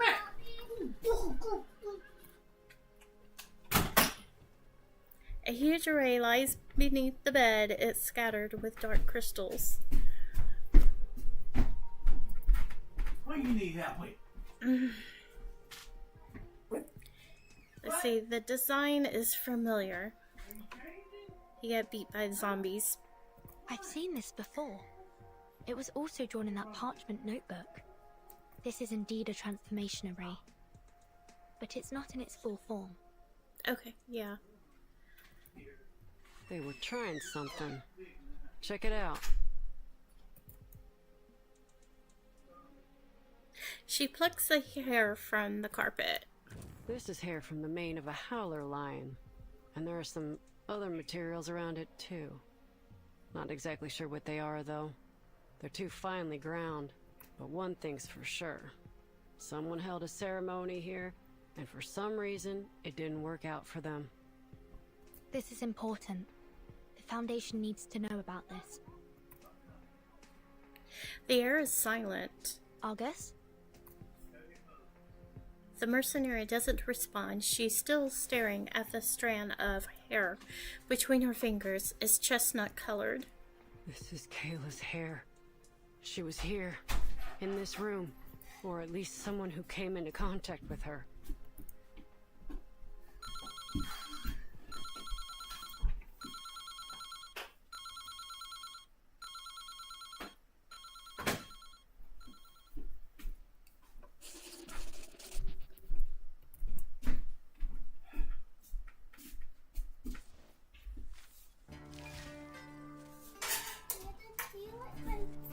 Opie, I done told you to leave me alone.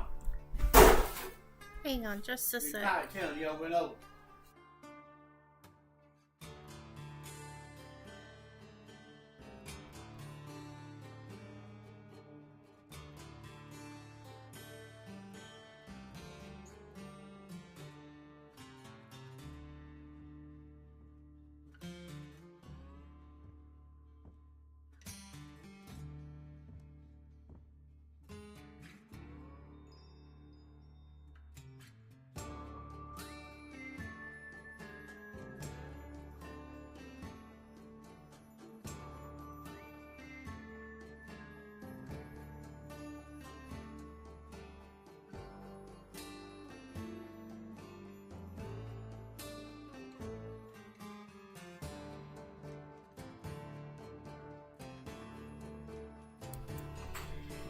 Alright, sorry about that. Alright, part 10 is spooky time. Unexpected surprises, or rather scares.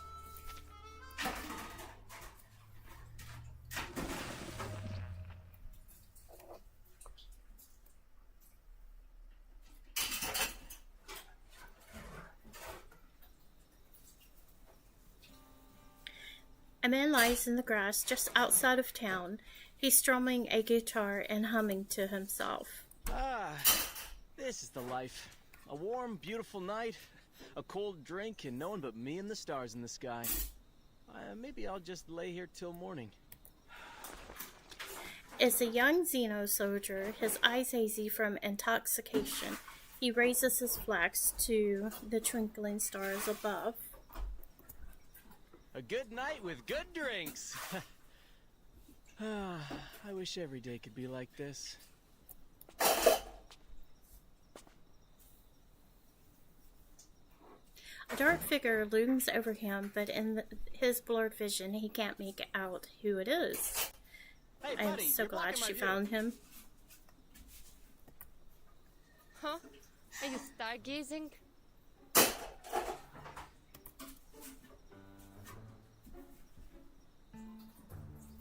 The soldier blinks. He knows that voice. Has anyone ever told you that you sound awfully like Lieutenant Lilia? The rider of Red 38? Heard of her? No one can fly like her. Of course. The soldier concentrates, getting the figure's face a little more into focus. Oh my... You even look like her! Keep playing dumb, and I'll show you what it's like to have her kick your ass. The soldier's drunken eyes finally focused to see Lilia herself, a look of displeasure on her face. He stumbles to his feet, dropping the flask in his hands on the way up. He tries to salute, but almost falls flat on his face in the attempt. Lieutenant Lilia! Airman First Class Andreas, at your service. Luckily, he manages to complete the wobbly salute. Are you the warehouse guard? She looks at the soldier doubtfully. A flying all over me. Yes, ma'am. Few would so eagerly admit to the dereliction of their duties. In a way, he possesses exceptional courage. On your feet, soldier. My Red 38 is in your warehouse for maintenance, and I need you to remove the gravity ritual from it. Gravity ritual? If you don't understand what I'm saying, go get someone who does. I need it today. The soldier ponders, slowed by his inebriation. Just as Lilia is about to lose her patience, the soldier's eyes light up. Oh, right. The gravity ritual. Yes, I know. Please, come with me. I'll take you to the warehouse. Are you certain you can undo the ritual? Yes, ma'am. They made sure I got the hang of it before they took off. Leave it to me. Lead the way, soldier.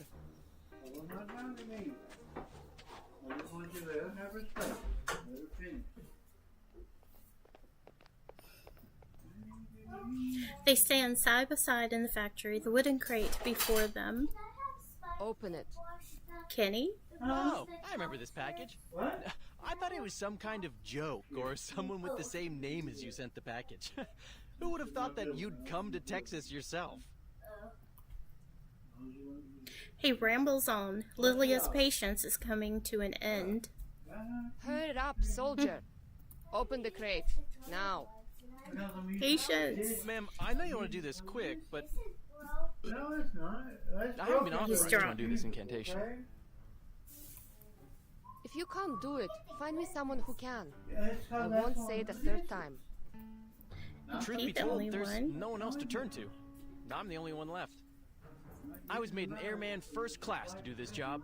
I was still in training before this, you see. He proudly pats his chest. The others were either transferred back to headquarters or just left. You know that and come out with me. I don't know where they are now. And since they entrusted me with such an important task, I'm sure I have a bright future ahead of me.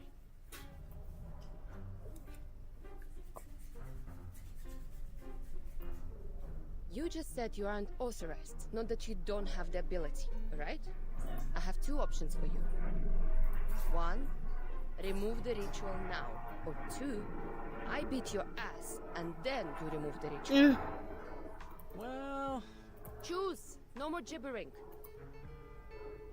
She readies her fist. I picked the second one. Huh? She is genuinely confused. You see, Oh, I'm dear. happy to get rid of the ritual for you, but I can't do it on my own initiative. I'm only an airman first class. I can't make decisions about this stuff. So, you have to beat me up to avoid future inquiries. One day, after I'm promoted, I'll be able to better assist you, ma'am. I mean, you're the best pilot I've ever seen. I even made a scrapbook of the reports on your flights. Before he can finish what he's saying, Lilia has already clocked him. All right, no screaming, soldier. Let's do this. Each hit seems to clear his head a little more. What you looking for? Glasses? Check your pockets really good. Stop, stop! This is plenty to prove my innocence. Tyler, do you see his glasses? It don't matter until you record. I'll undo the ritual now.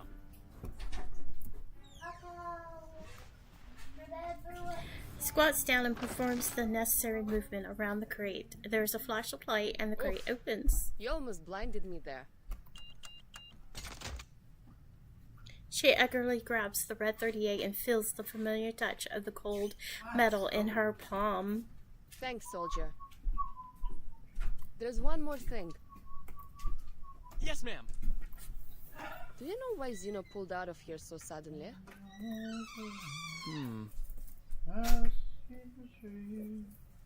He squints, trying to remember.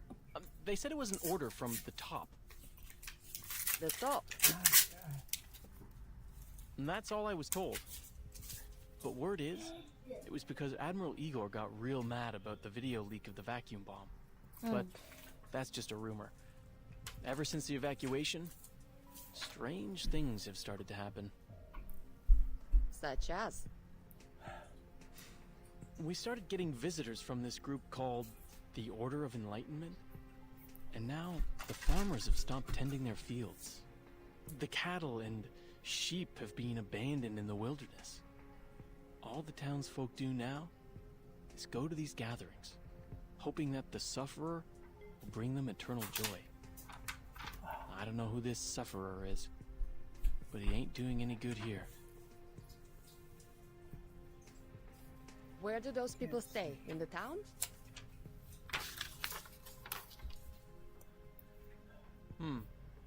It's a ways away, I think.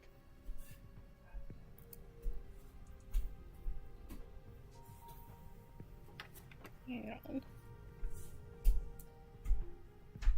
Oh, we already took care of this. This is just an automatic, because we took care of that yesterday. So you don't have to worry about it. The soldier struggles to recall. A place called Tuesday's Motel. Berlin, Vertin! I have to go back. You might have left him in the bedroom. I'll look in it. Don't make security channel. She claps the red 38 with both hands, the cool grooves of the metal settling into her grasp. Let's get out of here, girl. With a victorious stance, she mounts the red 38.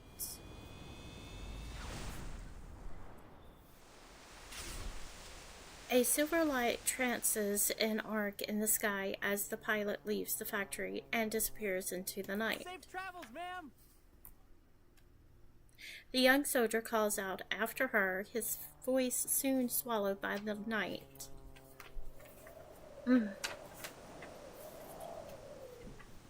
Short-distance flights are no challenge for Lilia. She lands near the motel, guided by its glowing sign. The shadows of the trees around it look like hunched human figures. Choose this motel.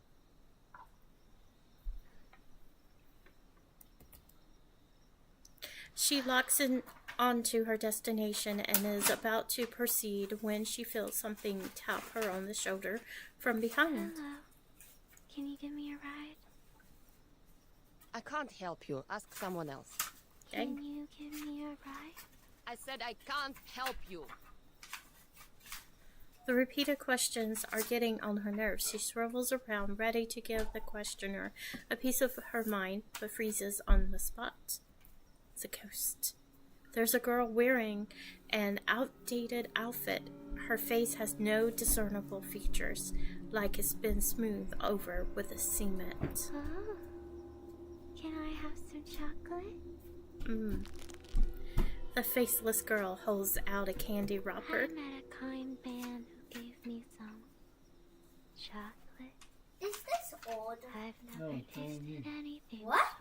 I'm opening up. The hell? Stay away from me. Bro, you gave it to me. I thought you wanted to look at it. I want more. She opens her mouth wide, revealing a row of razor-sharp teeth. Stop asking me for candy. This isn't Halloween, idiot. Does it last for 1 million years? Holy cow. Let the overture begin. Look at this one. Oh my goodness. Still heed my prayer. Get back and stay back. In the name of darkness.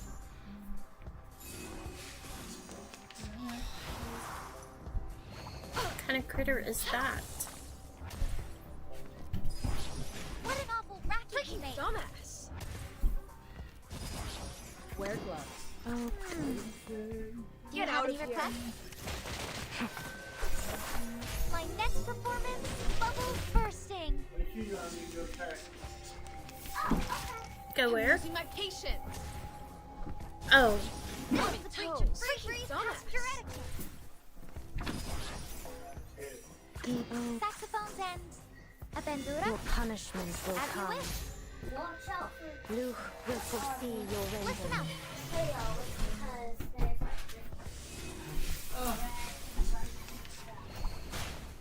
Freaking dumbass. I'm losing my patience. Dang it, this team does really, really good. Light will heed my prayer. The same shadow from the same light.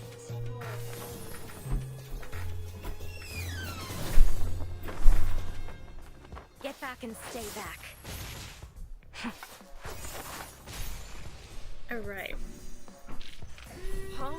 It's already over?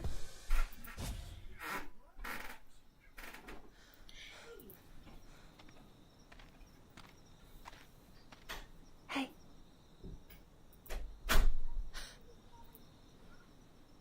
The pilot relaxes her poised fist when she recognizes the person in front of her. It's you. Are you alright? Wait a You minute. look pale.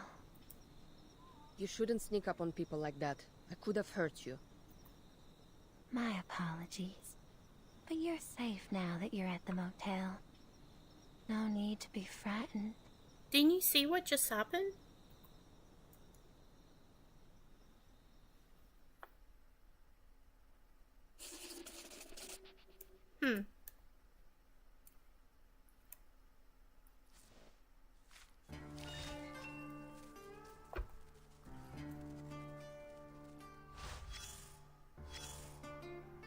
Alright, so we have a surprise mode.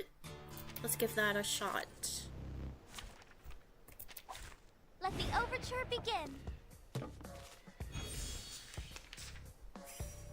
Oh, heed my prayer. Oh, hi. Your punishment will come.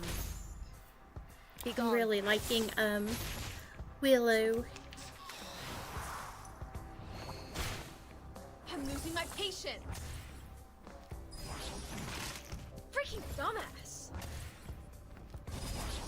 Oh, in Do you the have any name of requests? darkness. Luke will foresee your Listen rending. up.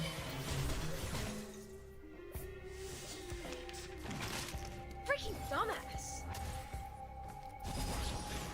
toes. Freaking dumbass.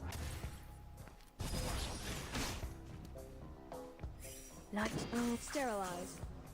The same shadow from the same light.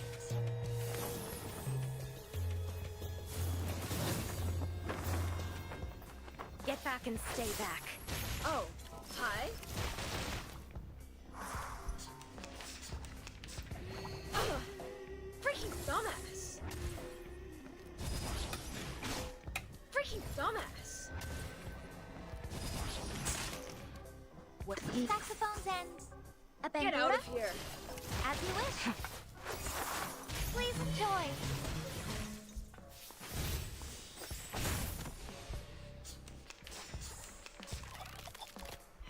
Oh. Freaking wow. dumbass.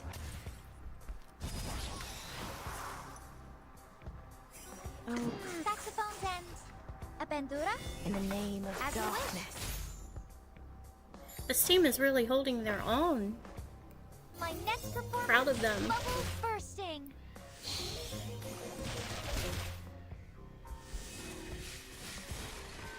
Alright. I think we have an Ardeas battle as well. Pinky, what are you doing? Yep.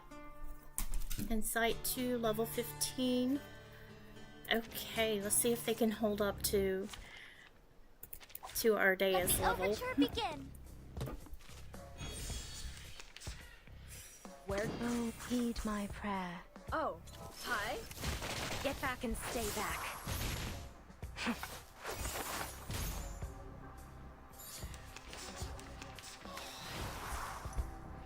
What an awful racket you Freaking made. dumbass. What an awful racket I'm you losing made. my patience. Sterilize.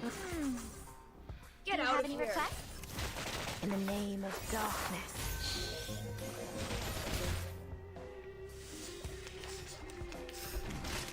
Freaking dumbass. Get away. Toes. Freaking dumbass.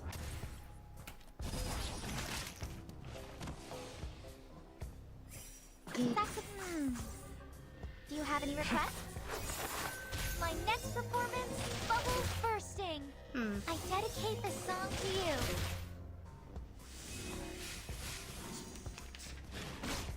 Freaking dumbass. Get away. Ha! Light, heed my prayer. The same shadow from the same light.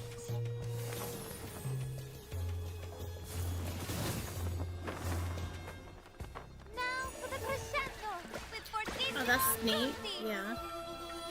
What is that instrument? A viol? No, it's not a viola. Cello?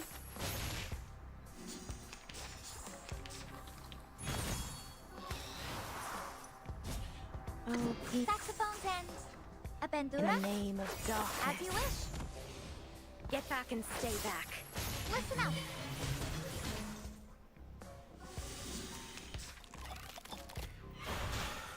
Freaking dumbass. Oh, I call. Saxophone's end. A bandura. Be gone. As you wish. My next performance, Bubbles Bursting. Alright. They held up. Yes.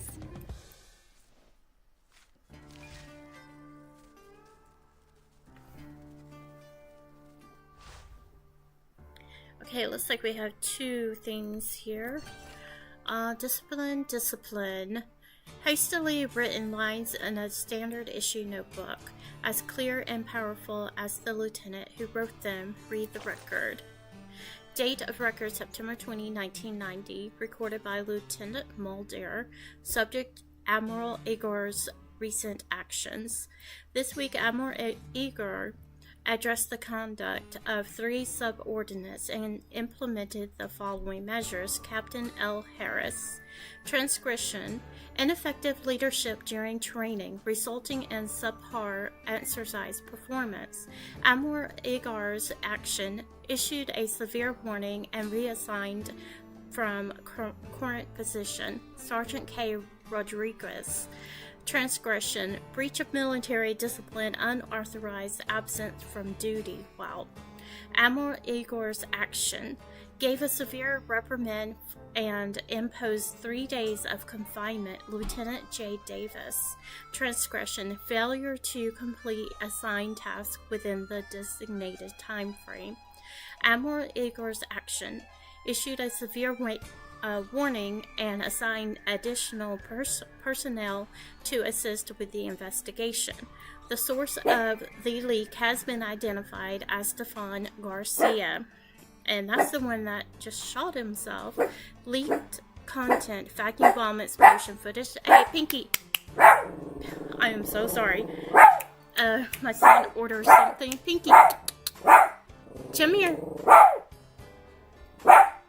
I'm sorry. Pinky. Come on. She's not gonna stop. Come here. Okay. End of record. Notes to self. It is evident.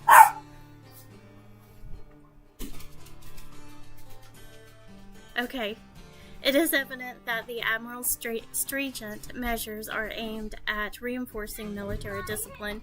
We must ensure that every officer and soldier adheres strictly to duties and maintains a high level of readiness. Some officers believe he has been excessively harsh recently. Discuss this with them. High Command's perspective, arrange a meeting for the Admiral. Track and target K. Texas awaiting scout report. Now you come here. She's gonna lay next to me. Alright, we got one more thing. Okay, click on it. Small town tells. Every town has its own story. Some fit for prime time, others for filling slots. Read diary. Leather Bond diary, February 5th. Well, ain't that odd? Pierce came back early this morning, scared out of his mind. I had never seen the kid so freaked out. He sped through town and only slammed on the brakes. When he got to the front door, as if something was chasing him, that nut almost ran over Marita's little bulldog, or Marita. Only God knows what he ran into. February 5th. The birds were chirping the whole night long. I had never seen so many of them gathered together. Oh boy, they were so noisy. I barely slept a wink. Ruth was scared. She thought it was some kind of omen. What a joke. Those long-beaked birdies weren't afraid of shotguns. That's for sure. I fired a shot at them, but only a few got spooked enough to fly away. Father Morgan suggested hiring a bird control team, if such a thing exists in the big city, that is, but I still think we should assemble all gun users in the town and kill all those birds once and for all rather than scare them off. No, don't do that. March 27th. Had a nightmare, a very vivid one, though I can't for the life of me remember what it was all about now. Ruth woke up scared too. I comforted her. It was just a nightmare, nothing more. March 30th. Pierce didn't come back from Houston, but the police sure did. They said Pierce's employer in Houston reported him missing, thinking he ran off with their money. I wouldn't put it past that sly fox. April 10th. All night long, the birds were making that racket again. When I pulled back the curtains in the morning, I thought I was still dreaming, but it was real. There were so many birds, they were blocking out the sun. Oh, wow. It was like a waking nightmare. That makes me think of the movie Birds. That was terrifying. April 12th. The birds scatter. Everyone looked kind of strange. It had been ages since I saw Moretta walking her dog, and Ruth started bawling over the most trivial things. It's unnerving. April 17th. Johnny's back in town looking like his soul got swallowed up by the devil. I saw him running, screaming like a madman. Then he just collapsed on the lawn all of a sudden, crying and begging for someone to spare him. Father Morgan came, but he had this strange look about him. I heard what Johnny was saying. He was mumbling on and on about a motel. May 13th, I talked to a realtor. Yeah, it's come to that. I'm finally thinking about moving. Why? I don't know. I guess you call it a gut feeling. Maybe my mind can be eased a bit somewhere new. Wow. Okay. Part 11. Please do not disturb. Not the best time for a cleanup, and looks like we're going to have a battle on this one in Site 1, level 15.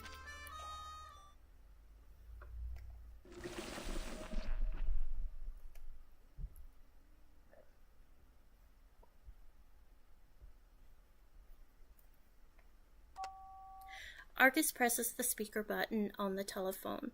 A familiar tapping sound comes from the other end of the line.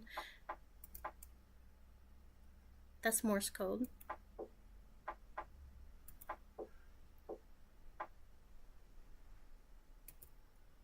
Help.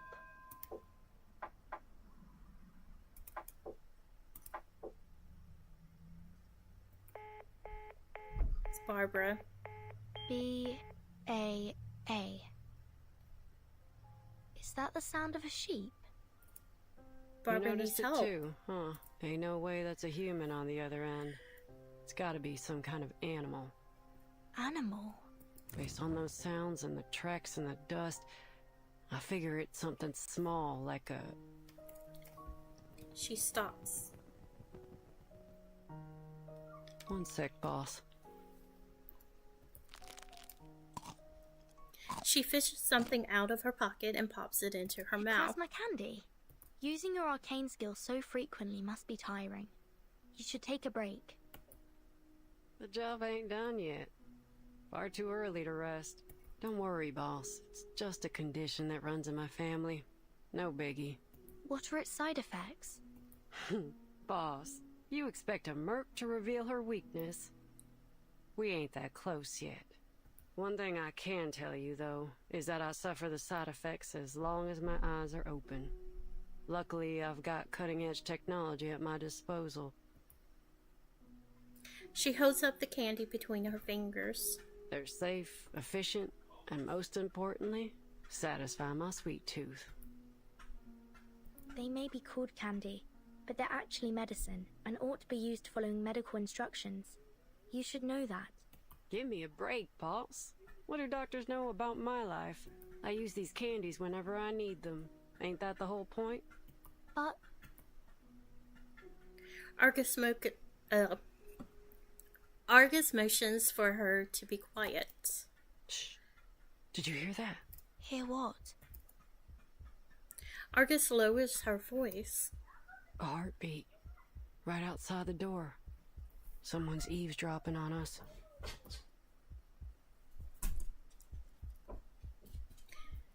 Thump, thump, thump. She crouches down.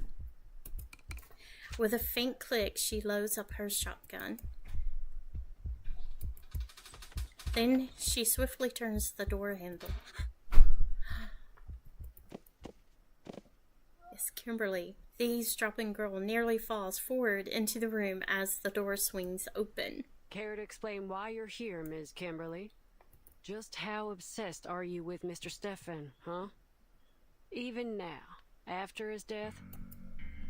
Oh, no, it's She's not got what a you think. secret. I was just looking for my toy, and it just so happens. Toy? You know, it ain't my style to point a gun at an unarmed person, but sometimes you gotta do what you gotta do. Especially when they're speaking with a forked tongue. 5. I told you that I was just looking for something. 4. Oh dear. Are you joking? Why won't you believe me? She stumps her feet anxiously, making the floor tremble a little. 3. You better didn't. speak up. She closes her eyes as if she has made a decision. 2. 1. Oh dear. She pulls the trigger. The bullet flies past Miss Kimberly's ears. Her face turns pale. She curls up, desperately trying to make herself smaller. Don't kill me! Don't kill me, please! I didn't do anything! Her fingers tremble uncontrollably as black claws extend from her fingertips. She looks at the claws in shock, quickly tucking them into her chest, then looks nervously at the two of them. I saw them in Kimberly and Matilda's report.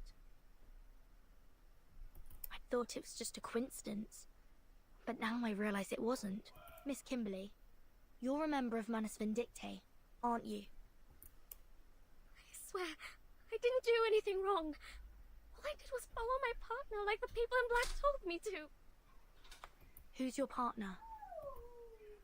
I'm hungry all the time. So hungry.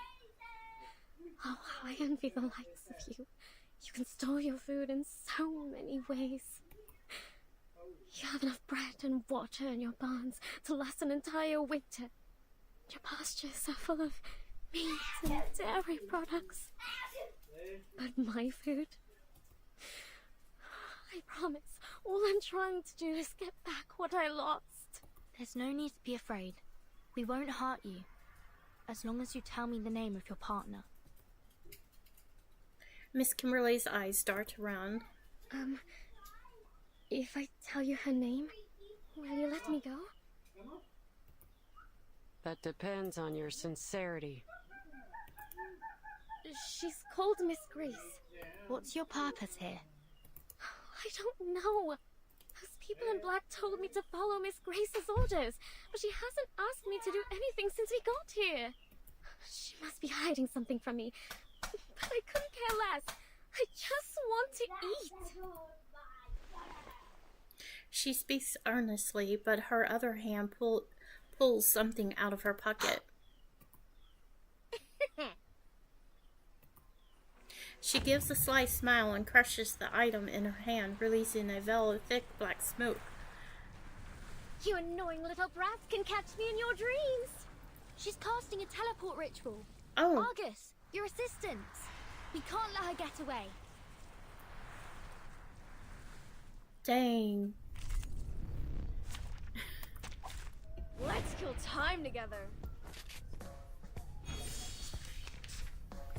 Sterila. Oh, heed my prayer. Get out of here. Luch will foresee your ending in the name of darkness. Oh, wow. I figured it'd be a little bit harder of a battle. Freaking dumbass. Wear gloves. Saxophone's end. Oh, Avendura? hi. As you Your wish. punishment will come. Round 1. Okay. In a final burst of smoke, Miss Kimberly vanishes. She disappeared fast. At least now we can draw some conclusions. Manus Vindictae has set their eyes on this motel. Under the name of the Order of Enlightenment, they used this place as a base and conducted some failed ritual experiments before they left. Manus Vindictae. I've heard of them. That infamous group of arcanists. Makes me wonder if Tuesday is part of them. She looks worried.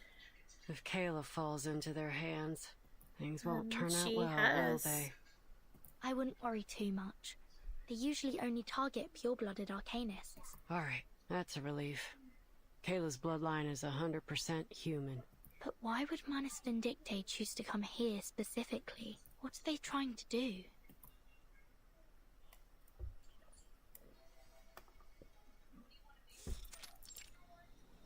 Entrance, Tuesday Motel. The conversation continues under the neon lights of the motel. I was worried you wouldn't be able to make your way back, so I lit the porch light for you.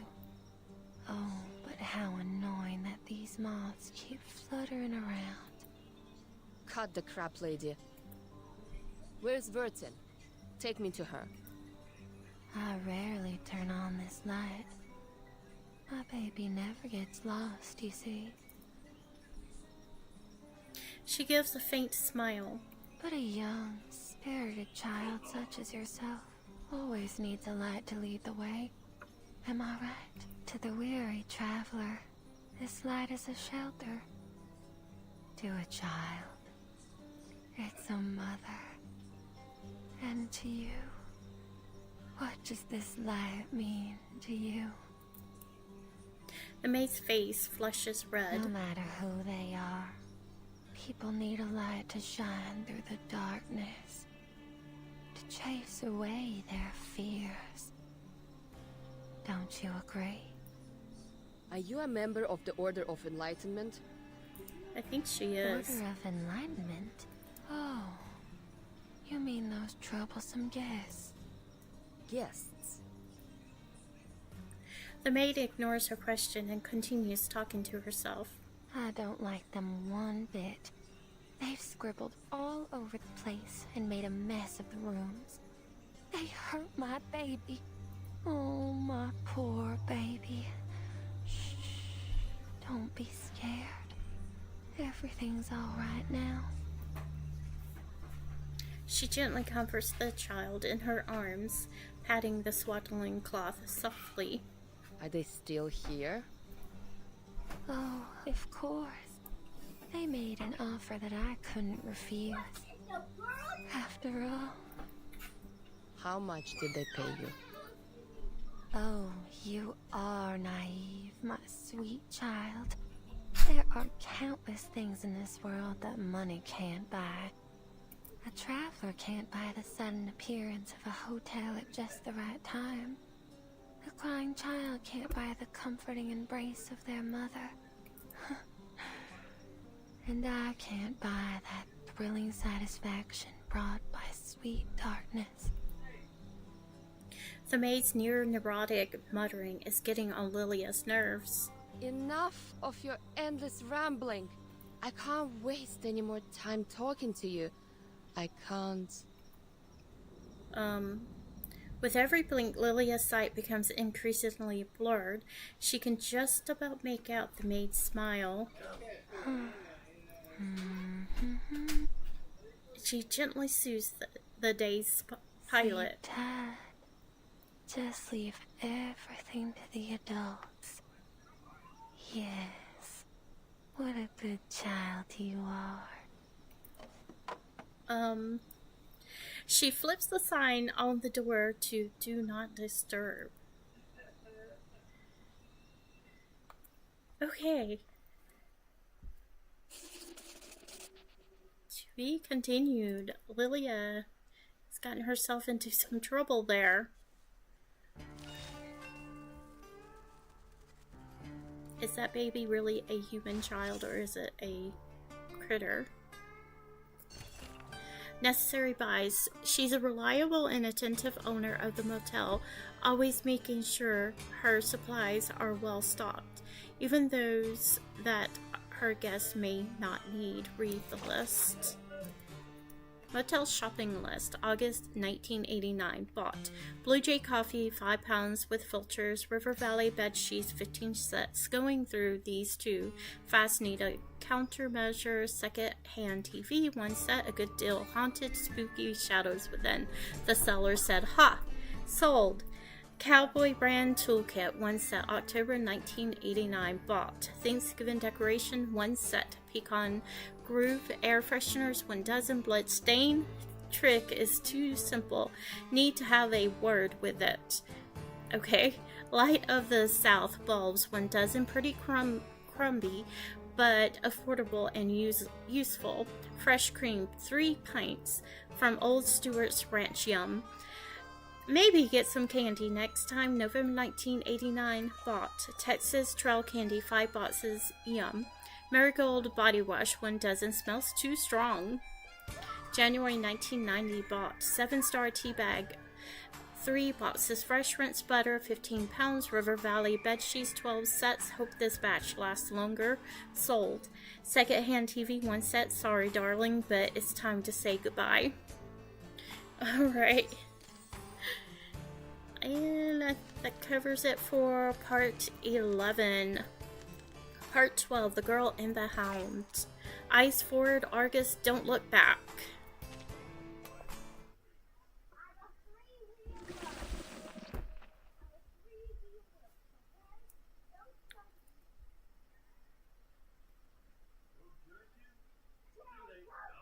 Found his medication prescription. And, oh. Is this his notebook? She pulls a crumpled piece of paper from her pocket. Huh. Just as expected, boss. This motel ain't what it seems to be. Ain't no way that letter was written by Stefan. Take a look. The writing in this letter is delicate and slender, while the writing in this notebook is total chicken scratch. Even a blind person could tell they're written by 2 different people. Stefan didn't write the letter, so it's very likely that the person who sent it wasn't Stefan either. The maid suddenly comes to mind. And this? She picks up a stack of bound papers from the table. Ugh, I hate numbers. I'll leave this one to you, boss. It appears to be Mr. Stefan's records of his daily expenses, along with some notes, cigarettes, alcohol, and a significant amount of psychiatric medication. It says, he was tormented by his hallucinations day after day, so he had to increase his dosage. And it says he saw a room numbered 707 here. The motel only has 2 floors. There can't be a room starting with 7. Did he describe it at all? He said the room had a bright red door that seemed completely out of place. Maybe it was just one of his hallucinations. I don't know. Vernon, had one earlier and saw a red door. Right there it is. There's a flash of red in the hallway.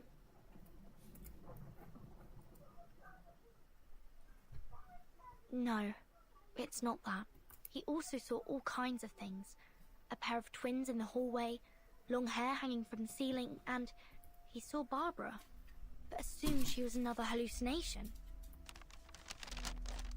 A small sheep head is sketched on the paper. This proves that Barbara's been to the motel, which means... Well, I'm sorry to say that I've never met an arcanist with the head of a sheep. I can help you ask around if you... She's lying. Why did she lie to me? Argus interrupts her thoughts. So, did you find anything useful from the expense record? I need to talk to the maid. Hold your horses. We haven't searched the washroom yet. You should never skip the bathroom. Ain't you seen The Godfather? Michael Corleone grabs his gun from behind a toilet tank. She pushes open the bathroom door as she speaks. The bathroom mirror is surrounded by half-burnt candles. She holds out a hand to signal a stop. She moves closer and knocks on the mirror. The copper frame gives a hollow echo. A vivid luminous green flashes across the mirror, and an ivy face appears in its reflection. Argus, you've come to me. Do you know her? Argus doesn't respond. Her eyes are locked on the mirror, if it lost in a daze. I mean, as if lost. Argus! Argus! Oops, sorry. The faint voice echoes around the bathroom like waves crashing, repeatedly against the shore. It's not possible. Is it Kayla? Argus' silence gives rise to a bold speculation. Is that Kayla? No, there's no way that's her. If you knew Kayla like I do, you'd say the same. This distorted reflection in the mirrors, probably a result of the excessive arcanum in this motel. A ritual similar to Bloody Mary used to be quite popular among the kids in this town. If you look into a mirror at exactly midnight, the spirit within will morph into the shape of the person you desire most. But if you respond to the spirit's call, it will drain your soul from your body. I always thought those were just myths. So did I. But after all the strange things I've seen, I've become less surprised. These spirits feed on the energy of our souls. That's why you should never trust a word they say. The people who are tricked by them fall into a kind of trance, and some, like Mr. Stefan, go crazy. I wonder what he saw in the mirror. Anyway, I won't repeat his mistake. She raises her shotgun, ready to fire. For mercs like me, the deepest despair ain't external danger. It's internal hesitation. If some pale imitation makes me hesitate so easily, then how can I claim to be able to protect others? You've got to be able to stand your ground. A cunning criminal would use every excuse to defend themselves in court, and a scheming spy would wear all kinds of disguises to gather information on the enemy. That's why we've got to stay sharp. When it comes down to it, we only have our own two legs to stand on. Mercs ain't philosophers. Once a merc starts pondering morals, justice, and ethics, they're digging their own grave. For a merc, the mission objective is the only thing that matters. Overthinking don't bring nothing but disaster and destruction. That's why it won't fool me. Her gaze is steady. Memories flash by, distant and playful. Laughing and running in those grassy fields. The folks on the ranch adored little Kayla. She was the apple of all their eyes. How dare this ugly imitation?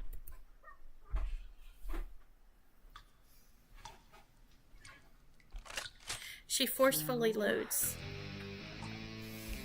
She aims her gun squarely at the mirror.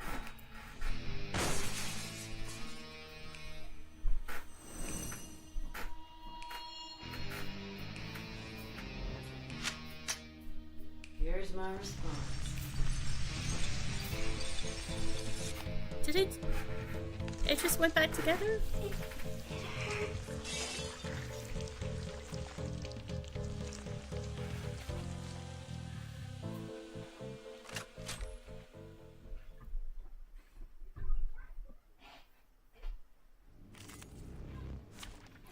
Alright, we have a battle. Let the overture begin. Oh, I like that mirror. There are people I call upon you. Oh, hi. Be gone.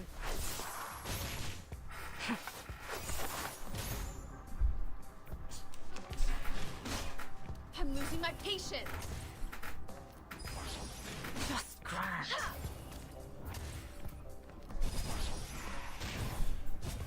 Saxophone. Do you have any requests? Hi. Freaking dumbass. Listen to the melodies of wind and waves. My next performance, bubbles bursting. What an awful racket you Freaking made. dumbass. Splendid. Just splendid. Saxophone's end. A bandura. Get out of here. As you wish. My toes. Freaking dumbass. Get back and stay back. I dedicate this song to you. Team's not doing too bad. Oh, I call up. Saxophones end. A bendura? Be gone. As you wish, please enjoy. Alright.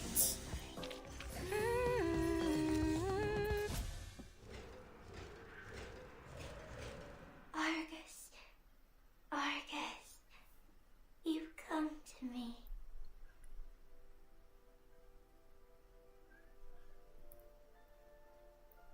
Let this serve as a reminder to remain vigilant. If there were a deceitful Spirit of the Year award, I'm sure that would win.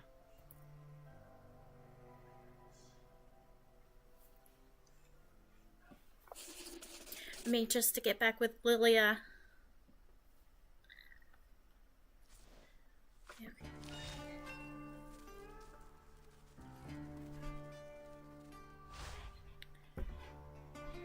Okay. Don't have anything else to do with part 12.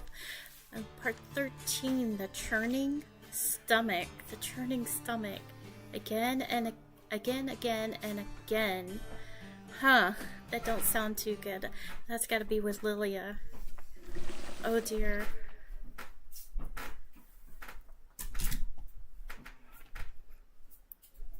Okay, we're back in the room. Stefan Garcia, a Xeno captain, 36 years old. For unknown reasons, likely connected to Manus Vindictae, he moved into this motel. He attempted to make contact with Xeno several times, all of which failed. During his stay, he was tortured by increasingly intense hallucinations, delusion, and fear. And as a result, he committed suicide. And that's everything the evidence shows. Chaotic clues are rolling in the mind like churning stomach. No, we must have overlooked something. A military officer killing himself. A phone call asking for help in Morse code, not to mention Manus Vindictae. Where's this going, boss? We've encountered a series of bizarre events, one after another, ever since we arrived at this motel. The rituals in the rooms, the officer that went mad, the spirit in the mirror, and Manus Vindictae. Only one person remains uninvolved. The maid. Are you trying to say that she's the mastermind behind all this? She should know more about all this than anyone. Yet she feigns ignorance at every turn, which is suspicious in its own right. But what's there for a motel housekeeper to gain from all this? It's not like these spooky scandals would attract more guests. Unless someone else is pulling the strings. But that don't make much sense either, does it?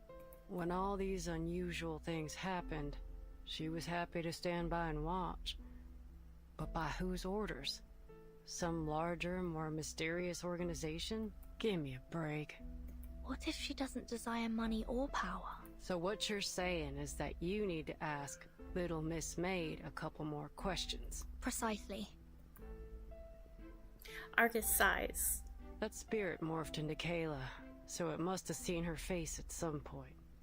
Which means that at one time, Kayla was in this room. And you're right. Tuesday's definitely not a run-of-the-mill motel maid. It wouldn't be wise to approach her rashly. Let me finish up here first. Then we can go question her together. All right. After a moment, Argus shakes her head in disappointment. Nope. I got nothing. Let's go find that maid. I have a few questions for her myself.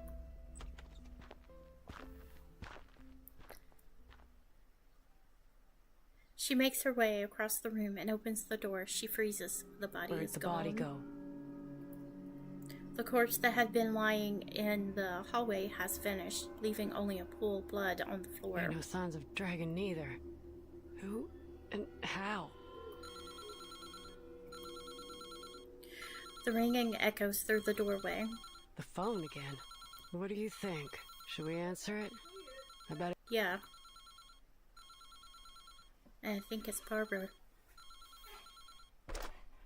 She picks up the receiver and presses the speaker button. Did you tell me what year it is now?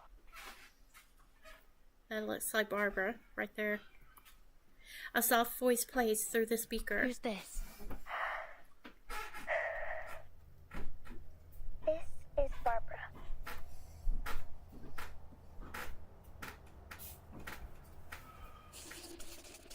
To be continued. Alright, part 14. May they be blessed. Whether child or lamb, they still deserve deliverance.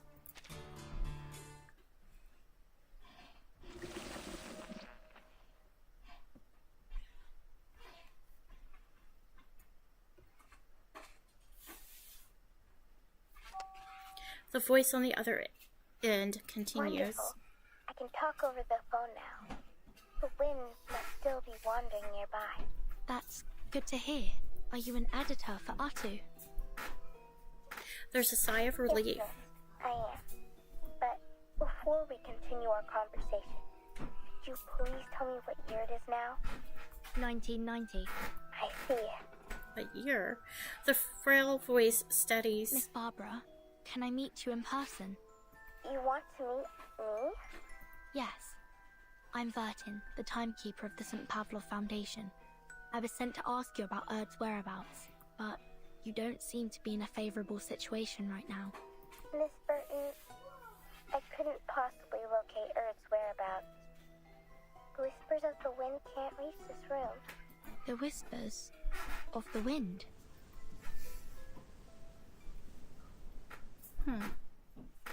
Yes, it's a special form of communication. Right. Well, is there anything I can do to help you rebuild this line of communication? Let me first explain the situation to you. Here are a few things I'm certain of. First, this isn't an ordinary motel. It possesses some kind of supernatural life force.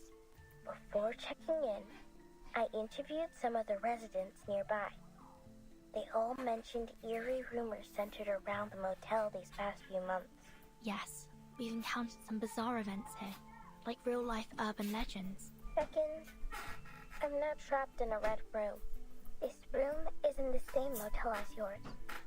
What's different is that it blocks all forms of communication. I couldn't get the room to open, and my voice didn't reach through the phone. That wasn't until a gunshot broke this intangible restraint. This small room contracted violently, and now I can communicate with the outside world. At first, I thought it was an earthquake, but the contracted space soon returned to normal. Earthquakes can't do that, can they? Before this happened, were you using spiders to communicate with the world outside? Yes, I was. As luck would have it, there are many spiders here. Thanks to the prevalence of spiders in urban legends, I assume. They can... Sermon from 13th century England. A woman was always late to mass because she spent too much time styling her hair. Eventually, a devil attached itself to her hair in the form of a spider. Yes, they delivered messages for me in their own peculiar way. Being completely isolated from the outside world greatly unsettled me. It reminded me of that terrible phenomenon. She takes a few light breaths. Fortunately, that wasn't the case. But you're still trapped in that room, right? Yes, the door's gone. I can't get out from the inside. How did you get in there in the first place? Or rather, who brought you into that room? Well, who else could it be? The maid named Tuesday. Just as I expected. Wait.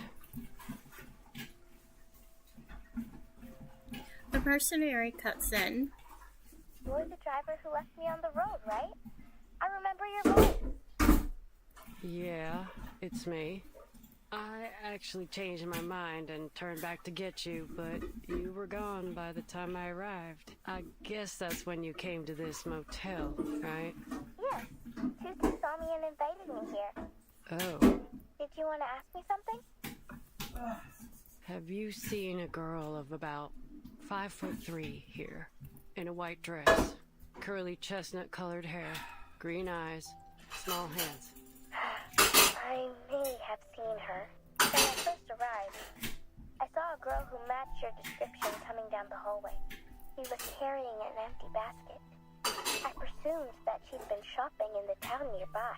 If I recall correctly, she didn't check out. Thank you. Means she's still there.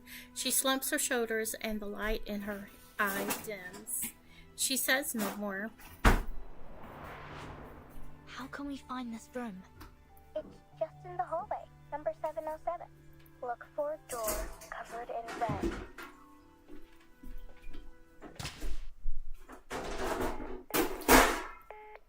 Looks like the phone got disconnected. So Barbara's in that room that Stefan saw.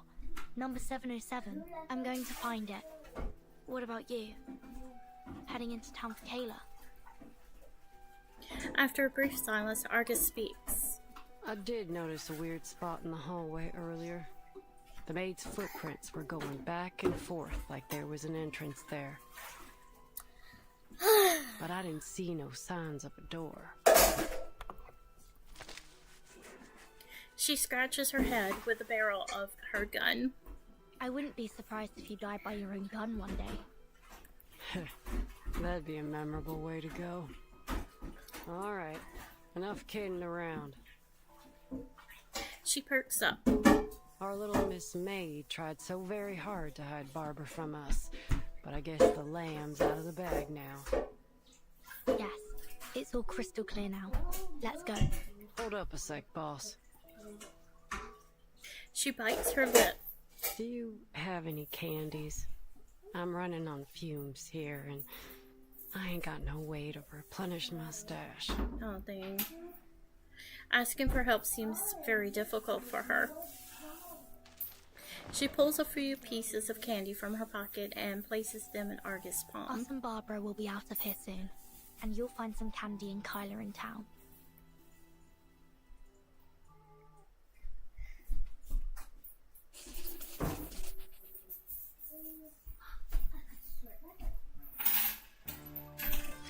Alright, looks like we got one thing to read. Ophi, put all of that back over here. You know you're not supposed to have it.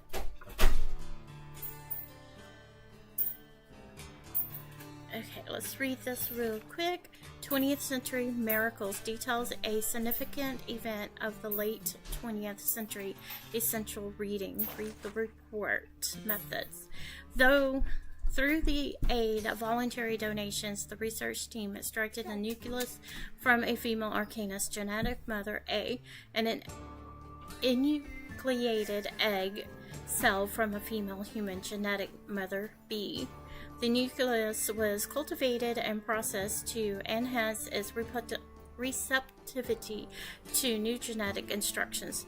After injecting the donor cell's nucleus into the enucleated egg cell, an electric pulse was used to fuse a nucleus with the egg cytoplasm, initiating cell division and forming embryonic cells.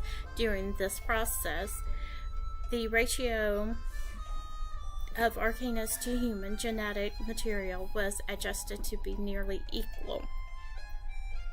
In experiment number 277, the embryo developed well, meeting the criteria for transplantation, and was implanted into the uterus of a Finn Dorset ewe after formation. Observations: 0 months old.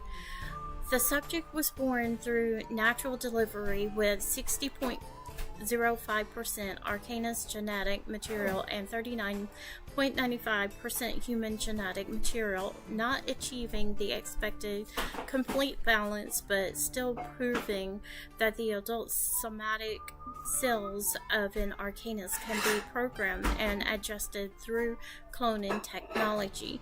In appearance, the subject exhibits characteristics of both genetic mothers A and B simultaneously for a common reasons. Its head is highly similar to that of a Finn Dorset, but brain development has not been affected. 2 months old. The subject's development is slower than that of contemporary human and Arcanus infants. Mild symptoms of lung infection have been found. 4 months old.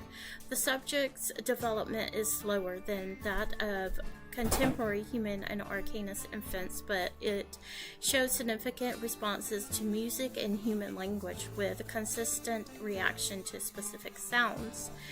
The cause of the lung infection was identified. The subject's lungs tested positive for the JSRV retrovirus, commonly found in sheep living indoors for extended periods. It was suggested that the veterinary team be brought in for consultation. 6 months old.